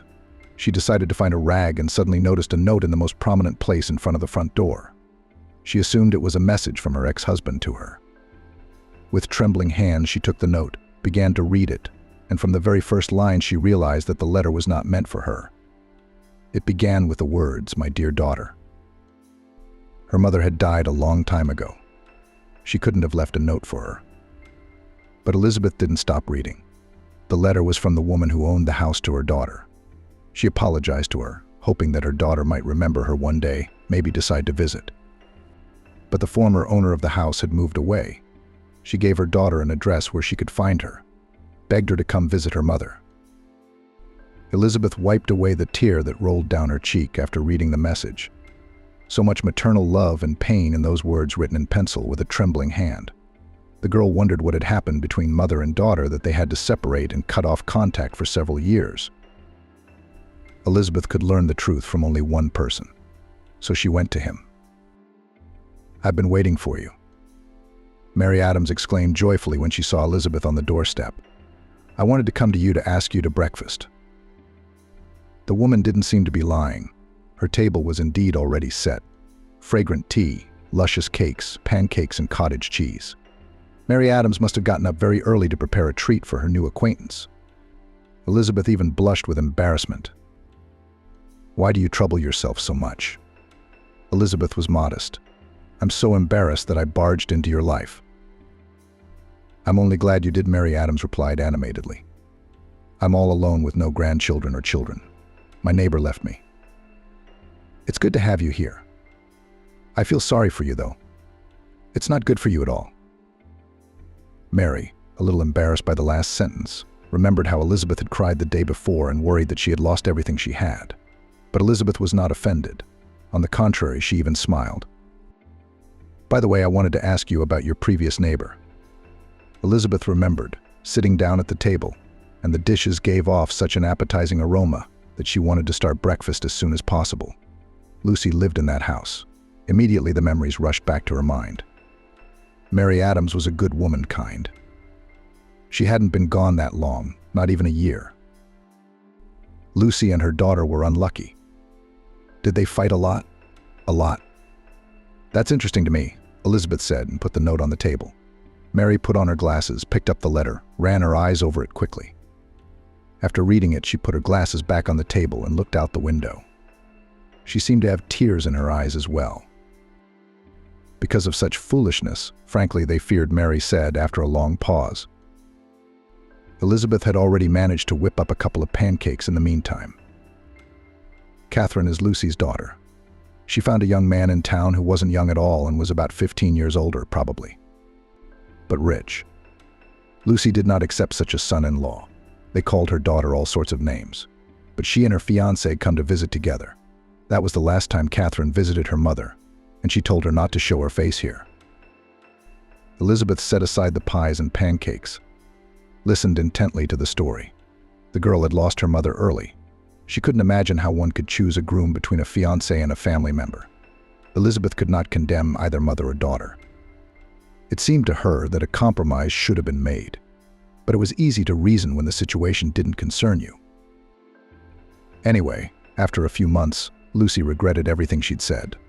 The daughter did not answer the phone and did not come to visit, finished the story Mary Adams. And then Lucy decided to move to the city. Hoped that at least there she will have the opportunity to meet with her daughter. But where Catherine went, she didn't know. So now I don't know if they ever met. "Somehow I'm dying to know," Elizabeth said suddenly. "I have the address. I'll go and ask. And at the same time I'll confess that I've taken over her house." Elizabeth was telling the truth. The thought occurred to her as soon as she read the letter. She wanted to hug the poor woman and feel sorry for her. But she didn't have enough money for the journey. The town was farther away from the village than the one Elizabeth lived in. Therefore, the ticket would cost more. But Mary Adams offered to help her again. Elizabeth was embarrassed, but she would not refuse. The girl was still sure that she would not be in this predicament forever. One day she would have the opportunity to pay back everyone who was helping her. Elizabeth went to Lucy's the next morning. She was ready to go earlier, but the bus left only once a day in the early morning. The girl wondered on the way what she would say to the woman, why she had even considered this trip. But the bus was already pulling up to the train station. It was too late to change her mind. It took Elizabeth about 2 hours to find the right address, and now she stood in front of the door to Lucy's apartment. She tentatively pressed the bell, but it didn't work. Elizabeth already thought that this was a sign that she should go back to the village and continue to think about her own problems, and not solve other people's. But no, she hadn't come all this way just to be scared and come back with nothing. Elizabeth still didn't know why she had come here in the first place or what she would say. But she knocked on the door. No one opened, though Elizabeth knocked several times, and for quite a while. She even thought she heard footsteps outside the door, but no one ever opened. Just as Elizabeth turned around, there was a thud in the apartment, as if something or someone had fallen. There was no doubt about it, the sound came from behind the door behind her. Elizabeth couldn't leave, so she risked opening the door to see if anything was wrong in the apartment and if she needed help. The knob came down and the lock opened. Elizabeth pushed the door open and immediately saw a woman on the floor in the hallway. She seemed to be having a stroke. The girl was frightened. She didn't even have a cell phone to call an ambulance. but Lucy pointed to the kitchen. Elizabeth immediately went where the woman showed her and saw a smartphone on the table. The ambulance came 10 minutes later. Elizabeth went with Lucy to the hospital, spent about an hour in the corridor until the doctor came out to her. "She's fine," the doctor said. "You called the paramedics just in time." Elizabeth breathed a sigh of relief, and then the doctor said that they had already spoken to the patient's daughter. They told her that an unknown girl had come to the hospital. Catherine said she'd be here within the hour. She asked you to wait for her, the doctor said. "I'll wait for her," the doctor said. "I'll wait for her," Elizabeth replied calmly. She had nowhere to be in a hurry. She thought it would be a great opportunity to reconcile mother and daughter. She was even glad that Katie had decided to come after all. She didn't ignore her mother's problems. So it wasn't too late. Katie arrived quickly, less than an hour later. She ran straight to Elizabeth and knelt down in front of her. "Don't be. That's what anyone in my position would do," Elizabeth said, embarrassed. "The doctor said you saved Mom's life," Katie said, getting up from her knees. "I don't know who you are or how you know my mom, but I'm grateful to you. Ask for anything you want." "Come on, I don't need anything. Will you forgive your mother?" Elizabeth said, and handed her the letter she had found in the house. "I didn't go to your mother's house of my own free will. There was this note. It was meant for you, I take it?" Catherine took the sheet, read her mother's message, which had been waiting for almost a year in her home. She couldn't hold back her tears as she read the words written in neat handwriting. Elizabeth noticed the look of guilt, shame, and unspeakable pain in Katie's eyes. "How could I have forgotten about her? She could have died alone," Katie said, sinking down on the bench beside Elizabeth. "But how did you end up in her house and apartment?" The doctor reported that Mama had been taken from the city apartment, not the village. Elizabeth was ashamed to admit that she had moved into Lucy's house without her knowledge. But she saw Kathy as a good and kind person who would certainly not judge her. So Elizabeth decided to tell her the whole story from the beginning, so that Katie would have no more questions for her. "It was an accident of fate," Catherine said when Elizabeth had finished her story. "Stay the night at your mother's in the village. You can't leave tonight anyway, and she will be in the hospital for weeks. Tomorrow morning I will come to visit you and we will talk." Elizabeth thanked the kind girl. She really hadn't thought at all about where she would stay. The buses traveled once a day, not only to the city but also from the city. So she could either walk to the village, which would take her a long time, or take a cab, which Elizabeth simply didn't have the money for. Catherine not only allowed her mother's savior to stay with her, but drove her to the familiar driveway. "I'll be there at 9, Katie said goodbye. "I hope you won't be asleep by then." Elizabeth re-entered the apartment she had been in for only a few minutes. She found it cozy, but everything about it suggested that it belonged to a lonely and deeply unhappy woman. There were many framed photographs on the shelves. Each picture was of Catherine at a different time in her life. On one was a baby, on another a first grader with puffy bows, on the third already a graduate in a beautiful ball gown. Lucy loved her daughter and missed her in a strange apartment. It wasn't easy for Elizabeth to get comfortable. She had to get used to the idea that she had no corner of her own now. The girl thought a lot about Catherine, what she wanted to talk to her about, but there was no point in guessing. The only thing left to do was to wait until morning to see if Catherine had been deceived. Catherine knocked on the door at exactly 9 o'clock in the morning. Elizabeth was surprised that the girl knocked. She was not the mistress of the house, so Catherine could have entered her house unannounced. But Elizabeth even asked permission to enter and clarified exactly where they could set up to talk. "Mother is feeling better and would like to thank you," Catherine said as she sat down at the table in the kitchen. Elizabeth poured tea, but there was nothing else she could offer her guest. She even took the tea bag without asking. "If you don't mind, we'll go to the hospital after we talk," Catherine said. "Of course, I also have to thank your mother after all to get to know her. I'm her lodger." It turned out that Catherine was floundering, did not know how to get to what she wanted to talk about. Elizabeth guessed that Lucy wasn't the topic of conversation. "I remember you telling me your story yesterday," Catherine began to say. "You were running a successful business, and I found some articles about you on the internet. It's amazing that a businesswoman like you could be so foolishly deceived." I trusted both Ben and my husband, Elizabeth replied, feeling an inexplicable sense of guilt. I was just intimidated and confused. They were people I didn't expect to be set up at all. Don't think I'm trying to shame you or make fun of you, Catherine said, as she realized that her words might have sounded like mockery. Quite the opposite. I would like to discuss some details with you. I have a proposition for you that you'll like, especially given the position you're in. Elizabeth raised her head and squared her shoulders. Her whole appearance showed that she was ready to listen to the terms and offers. Catherine immediately saw in front of her a strong woman, a real businesswoman. Until then, Elizabeth seemed to her as a lost girl. But her ex-husband and assistant could not bury in her a confident businesswoman. I wasn't, and I'll be honest about it, Catherine said. Before voicing her proposal, or even a request, Catherine told the backstory. She admitted that she married a man who was 18 years older than her. Mary Adams got it a little wrong, but she entered into marriage for love. Catherine also revealed that this was the reason why she and her mom had a fight. Elizabeth was silent about the fact that she was already aware that she was the cause of discord between mother and daughter. 2 months ago, my husband passed away, Catherine said sadly. No sooner had I recovered from this loss, although not yet, to be honest, as I had to face a new problem, the heirs. Other than our mutual son, only 3 years old, my spouse had no children. His business is passed to me. But I don't understand anything about it. I am afraid that I too could be cheated by assistants and accountants and other employees. Anybody could set me up because I don't understand anything about the paperwork. So I would be very happy if you would become my right hand. Teach me how to run the business and help me get the company out. Because with me at the helm, my late husband's company is going downhill. Elizabeth was pleased that Catherine had decided to entrust her with such a responsible task, even knowing that she herself was dressed like a little girl. She even asked Catherine if she was embarrassed by that fact. Not at all, Catherine replied calmly. You've been running a successful business for several years.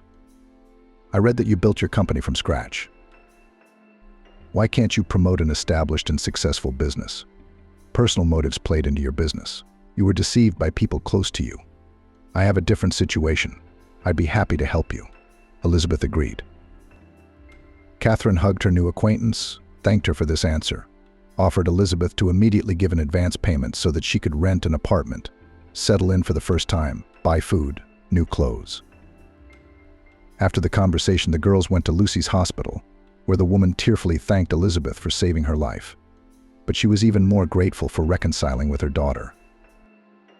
After her first day of work, which was Elizabeth's abbreviated day, she drove to the village. The purpose of the trip was one thing: to talk to Mary Adams, to settle her debts. Elizabeth couldn't even figure out what Mary Adams was happier about: the fact that her new neighbor had done well and found a job, or that Lucy had reconciled with her daughter. The woman did not want to accept money from Elizabeth, but she said she would be offended and would not forgive herself if Mary did not accept her debt. Elizabeth also wanted to visit the stall clerk, who was also kind to her. But she had to go to another town for that, not the one where she had settled.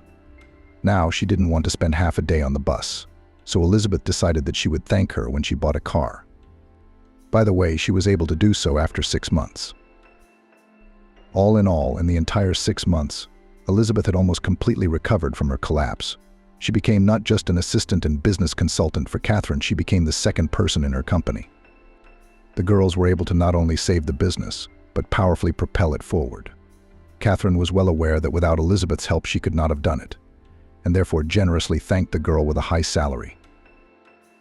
Elizabeth had not lost her entrepreneurial spirit. She tried not to waste a lot of money. After she bought an apartment and a car, she started saving for her own business. It was not the first time she started from scratch.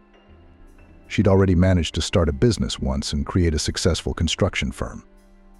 So she would do it again. It took the girl 3 years to get back on her feet. She was still a long way from her previous fortune, but last time it had taken her years to get her business off the ground. Now, however, things were progressing much faster. Elizabeth did not forget Mary Adams and the saleswoman, who had been kind to her. She had paid off the second one too, and they had even managed to chat. The woman at the stall was named Tatiana, and she told her that she was deeply unhappy. Her own son had died in a hot spot, and she was all alone. Elizabeth had no idea how many lonely women there were in the world. She thought about the fact that there was no one to take care of them. For example, Mary Adams complained that she herself had to chop wood for the winter, shovel snow, go for water. It is not good for an old woman to do such hard labor. When Elizabeth had her own business and money, she thought about creating a foundation. The girl found volunteers who agreed to help old people and single women with hard physical labor on a free basis. The news of such a fund quickly spread around the city. Elizabeth was even interviewed for the regional channel. Christopher got up early to prepare for the meeting. The company wasn't doing as well as Elizabeth. He was nervous. The partners were refusing to cooperate. If at first no one cared who was at the helm of Elizabeth's company, after a while they realized that there was a difference. Christopher had never been a businessman, and things were not going well for him. He couldn't get organized on one level of his company. There was no way Ben could single-handedly pull the firm off the bottom, and so far they were still afloat. But the outlook for the next few years was bleak. Added to the fact that Christopher not only didn't know how to earn money, he spent it recklessly. And he had an assistant in the form of Sandy. This young beauty didn't worry about money at all. The money from her card, and consequently from Christopher's accounts, flew away like leaves from trees in the fall. Christopher had a habit of eating breakfast with the news. It was a habit he'd had since his days at the car service center. He brewed his coffee, set a plate of freshly cooked scrambled eggs in front of him, and turned up the volume on the TV. Just as he took the first sip of the aromatic, invigorating coffee, the drink immediately spurted out in a fountain onto the table. The thing was, he saw a familiar face on the TV. Elizabeth, in an expensive suit, beautifully styled and wearing expensive jewelry, was talking about her charitable foundation. She was definitely doing well. After the interview, the announcer talked about how Elizabeth is a successful entrepreneur and is already moving the local rich people from the top position. How is that possible? I ripped her off. Christopher said out loud, "If a man has brains, he is not lost in the world," said Sandy, who had just woken up to the smell of coffee. "That can't be said for you." Christopher was furious when he heard his lover's words. He reminded her that she wasn't exactly frugal either and had contributed significantly to their ruin. "I thought you were going to be a businessman," she said unashamedly. "Money is supposed to work and multiply itself, and for some reason you have only disadvantages. You should learn from your ex." The man could not stand such insults and obvious mockery from the girl, grabbed her by the hair and pushed her out into the street right in her pajamas. She shrieked, begging to be let go, but Christopher couldn't stop. She had hurt him too much with her remarks. Christopher was already thinking that his mistress had stopped seeing boundaries. More than once she had made insulting remarks about Christopher, especially if she didn't have enough money for new jewelry or dresses. Sandy could only demand and judge. It was impossible to get support and help from her. "Come to my place and get your sister out of here," Christopher told Ben over the phone. "What do you mean, take her away?" Ben didn't understand. "Literally, I don't need her anymore. I'm going back to my wife. And Sandy's standing outside the fence in her pajamas. And the longer you drive, the longer she'll have to walk down the street in God's pajamas." Christopher replied and hung up the phone. He wasn't joking or speaking in haste. He really intended to get Elizabeth back. He couldn't handle the business alone. The money would soon run out, and Elizabeth was obviously doing well. He thought that his ex-wife would immediately forgive him and take him back. All the more reason for him to return everything to her, provided she agreed to remarry him. Before leaving for another city, Christopher thought that Ben might harm him in some way. So he decided to fire the assistant and informed him about it by phone. "You realize that without me, the end of your empire will come even faster." Ben answered him, who was also furious that his sister had been thrown out on the street like an unwanted kitten. "Don't worry, my ex-wife will fix my affairs," Christopher answered, starting the engine. "She would have fired you anyway. No one would want to work with a traitor." He hung up. Ben looked at his sister, who still couldn't get warm in the car. Did he seriously think Elizabeth would forgive him and welcome him back with open arms? Sandy asked through gritted teeth. "No, of course not. She's not stupid," Ben told her. "But we can try to gain her trust and punish the bastard." What city does she live in now? Did you see it on the news? Sandy nodded. Ben smiled and stepped on the gas. He and his sister are going to Elizabeth's place too.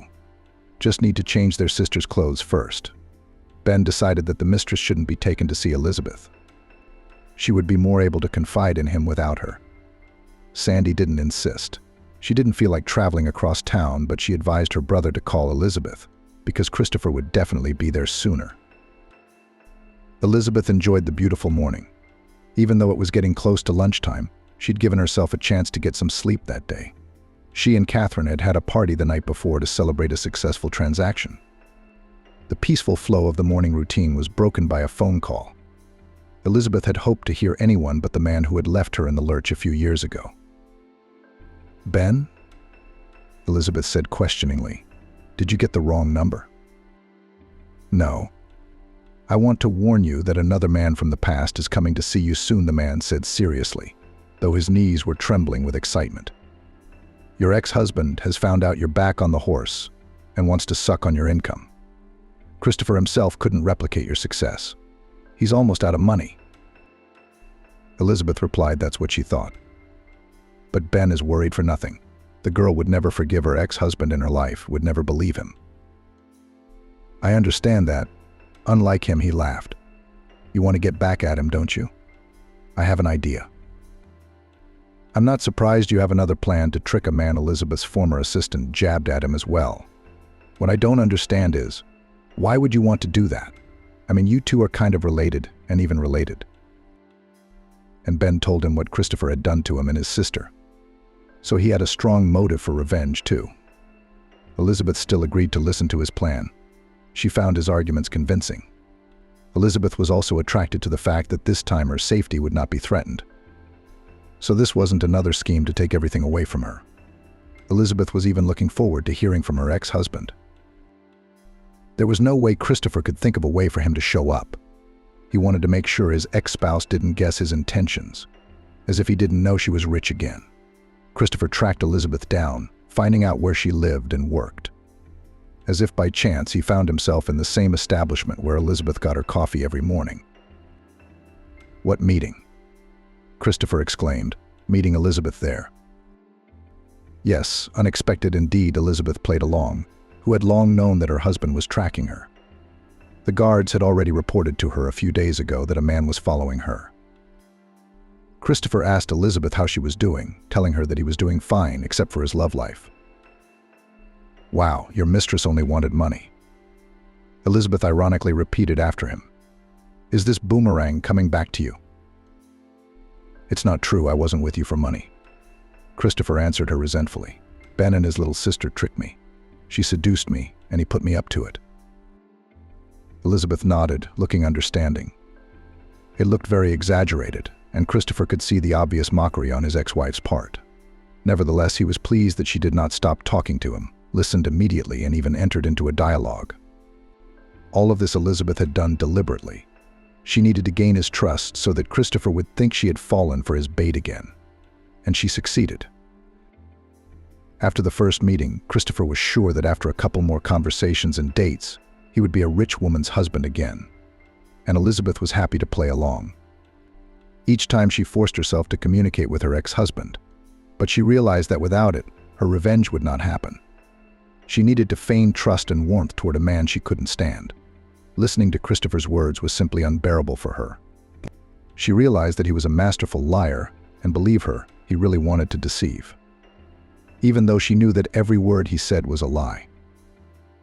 Christopher was getting more and more turned on because he couldn't tell if Elizabeth trusted him or not. It seemed to him that everything was happening too easily. Immediately, his ex-wife agreed to a date, answered his phone instantly.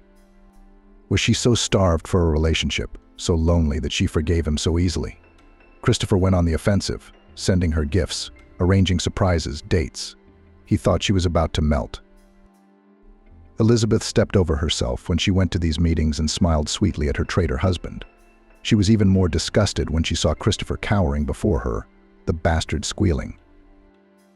"Ben, I'm getting tired of these meetings with my ex-husband. When do we move on to the next phase of the plan?" Elizabeth asked him after another date. We need to push Christopher into action. Until he's ready to give it all back to you, we're not going to get anywhere, Ben told her. How do you push him to do that? I'm already pretending to be in love and forgiving all the wrongs, Elizabeth clarified. Next to Elizabeth at that moment was Catherine.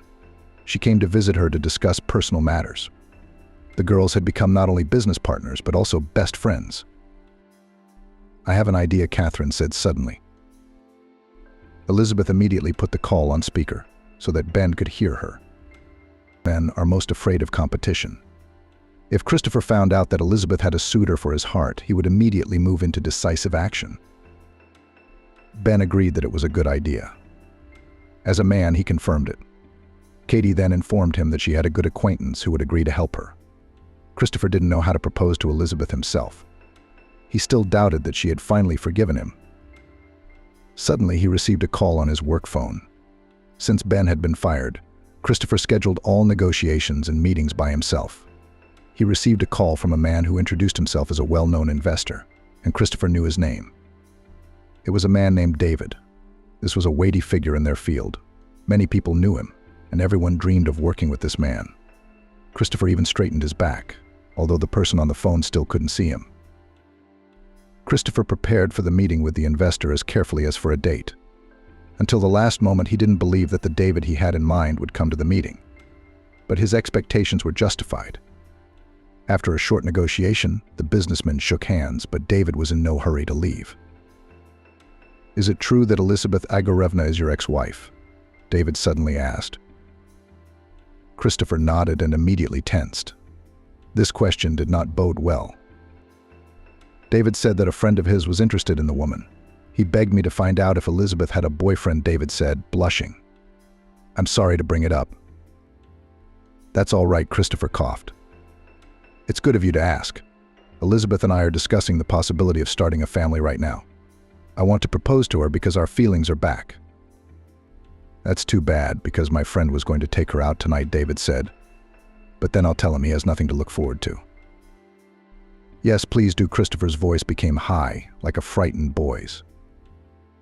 Christopher waited until David left the restaurant and immediately called Elizabeth, asking her not to plan anything for the evening. He had a serious conversation to have. Wow, that worked so fast. Elizabeth was surprised. She knew at once that Christopher had prepared a serious conversation. He had dressed like a real groom, prepared a huge bouquet, and was very excited. Elizabeth sank into a chair and showed that she was ready to listen to him. Christopher pulled some papers out of his briefcase, got down on one knee, and handed Elizabeth the ring. "I want it all back," he said, to prove that he was serious. "I have prepared the documents that will give you everything back, everything that I took away. You will be my wife again." Elizabeth did not hurry to take the ring, open the folder with the documents, read them carefully, every line, every word. When she was sure that this time there was no deceit, she put her signature in the right places. "When did you have time to prepare them?" She was surprised. "But I was on my way to you with them," Christopher said. "You can see the date I wrote and signed them. It shows that I'm serious." While Elizabeth read the papers, Christopher remained on one knee with his arm outstretched. He was very worried. But since the girl signed the papers, then the deed is done. "It's a shame that you're giving me back much less than you took," Elizabeth began to say. And Christopher immediately realized that he was too happy too soon. "And I gave you the company in a very different state of mind. But thank you for that. You can offer your ring to Sandy. I don't need anything else from you, if that's what it takes. I'll make a deal with the police, just like you did. I was wiser this time." Elizabeth took the folder with the documents, got up from the table and left the restaurant. Christopher remained sitting on one knee. He could not believe his ears. He now found himself in Elizabeth's shoes. She had tricked him too. A waiter approached Christopher, asking if he wanted to pay the bill. "What bill?" yelled at the kid, furious. "Didn't you see that? Didn't she just take everything from me? How am I supposed to pay for it?" The waiter was startled by this reaction, but kept his cool. He asked the man to calm down and told him that he would have to call security, and maybe even the police if Christopher didn't pull himself together and pay for his order. But he had no intention of calming down. Christopher was furious. He was realizing more and more every second that he had literally become a tramp. He threw all sorts of unflattering words at Elizabeth, who could no longer hear him. He started smashing everything, breaking chairs, tables, and sweeping dishes from the tables of other visitors. But he was quickly calmed down and tied up by the guards. "Christopher, why did you embarrass yourself like that?" "You are a respectable man," said the owner of the restaurant. While the bound Christopher and the staff waited for the police, the man's words echoed in Christopher's mind. He remembered how, years ago, he had asked Elizabeth to calm down and not embarrass herself by throwing her fists at him in the middle of the street. He could understand her pain now, her feelings. Only the girl was much more hurt and offended. She had been robbed of her hard-earned blood and sweat, and he had been robbed of something that had never belonged to him. It was cold and calculated revenge, and Christopher accepted defeat. He decided that now he would definitely settle down, go back to his car service. He could try on a rich life and realize that money doesn't just fall out of the sky. He had everything, but he couldn't save it. When Elizabeth walked out of the restaurant, she raised the folder above her head and shouted with joy. And in the car already waiting for her was Katie, who immediately ran out of the car, hugged her friend. The girls went to celebrate their victory in the club. On the way to the club, Elizabeth called Ben and told him that the deed was done. Christopher was left with nothing, and she got back all her own. The man was pleased with the outcome, even venturing to ask if Elizabeth would hire him again. "No, I've had enough of this once," Elizabeth laughed. "I am grateful for your help. I can send you some money to thank you and pay you for your work, for warning me, but you can't expect more than that. I'm sorry, once a man has betrayed you, you can't trust him." "Only enough talk," exclaimed a happy Katie. We were already at the club. Elizabeth said goodbye, hung up the phone, and looked at the huge building with its thousands of lights on. She had never been to such places, but her friend reassured her that it was a decent place and only rich people vacationed there. And there David was waiting for them. Elizabeth did not know about it. She did not even communicate with him. This Catherine agreed about everything with her friend, and the meeting at the club was organized by her at David's request. The man had long been interested in this young, successful businesswoman. He himself was also young and attractive, but had no success in his personal life. All the girls who literally hung around his neck did not seem worthy to him. Many needed money. Their behavior was not distinguished by modesty. And David wanted to find a decent girl, whom he would see as his future wife and mother of his children. Elizabeth seemed to him just like that, and he fell in love with her at first sight. David later admits to Elizabeth that he could hardly hold a conversation with her ex-husband. He disliked liars and cheaters so much, but when he looked at Christopher and realized that this man had caused a lot of pain to this beautiful girl, the urge to punch him in the face was self-inflicted. Catherine didn't bother to tell Elizabeth that David was actually interested in her friend. The girl wasn't sure if her buddy was ready for a relationship. She hadn't promised David anything except that she would introduce them. And the introduction was a success. Elizabeth was in a good mood, smiling, almost bouncing with happiness. And David just couldn't contain his smile as he watched such a happy and therefore even more beautiful Elizabeth. "I owe you one," Elizabeth said happily to David. "How did you manage to convince my ex-husband that I had a boyfriend and he signed everything back over to me the same day?" "Men don't like competition," David answered her with a smile. "But I wasn't lying about your suitor. I do have one." David blushed, but because of the darkness in the club, Elizabeth didn't notice it. The confident, successful man who runs a dozen businesses felt at that moment like a schoolboy shy of talking to a girl. Elizabeth danced and behaved casually, not even realizing that her interlocutor was burning with shame and shaking with embarrassment. "Then introduce me to him. What if this is my destiny?" Elizabeth laughed, who was in a great mood, and said it not seriously, more as a joke. But David literally blossomed before her eyes. When he heard these words, Elizabeth, he began to correct his jacket and hair, and then extended his hand to the girl. Elizabeth stopped dancing at this metamorphosis. She looked at David seriously, trying to determine whether she understood correctly what would happen next. "Then let me introduce myself. I am the admirer," he said with contrived importance. It looked ridiculous again, because the man was terribly shy. He tried to give the impression of a serious man, but his excitement was getting in the way. Elizabeth was confused at this point, but she shook his hand. David was a handsome man, and outwardly Elizabeth was attracted to him. But the girl did not think about serious and non-serious relationships. It seemed to her that after her first marriage she would remain a loner forever. Catherine watched from the side how her friend and old comrade communicate. She really wanted Elizabeth to find her happiness, and she knew for a fact that David was the perfect match. He would definitely not be with Elizabeth for the money. He is a loyal and decent man. Those were the arguments she made to her friend the next day. Elizabeth embarrassed. She too was well aware of what an important and powerful businessman David was. She couldn't believe she could be looked up to by a man of such high rank. "And you're not an ordinary girl," either Katie told her. "There's nothing to be surprised about. Give David a chance, you'll never meet anyone like him again." And Elizabeth heeded her friend's advice. She went on a few dates with David, accepted gifts and advances from him, and eventually they formed a beautiful couple. A year and a half later, Elizabeth and David became a family. Elizabeth did meet Christopher. It was unexpected. She had a flat tire somewhere on the outskirts of town, namely near a tire shop. Elizabeth even laughed that the owners of the tire shop had put something on the road just to get a customer. Never before had there been such an expensive car in this godforsaken place. Unfortunately, the owner's only employee was a half-drunk Christopher. Elizabeth recognized him immediately and said she wouldn't let him near the car. She called David and asked him to come and get her and the car. But while she waited for her husband, she decided to talk to Christopher. He told her without much enthusiasm that he had been working at the place since he was released from the police. After the debauch in the restaurant, he lived in a dormitory, and the only joy in his life was a bottle of vodka.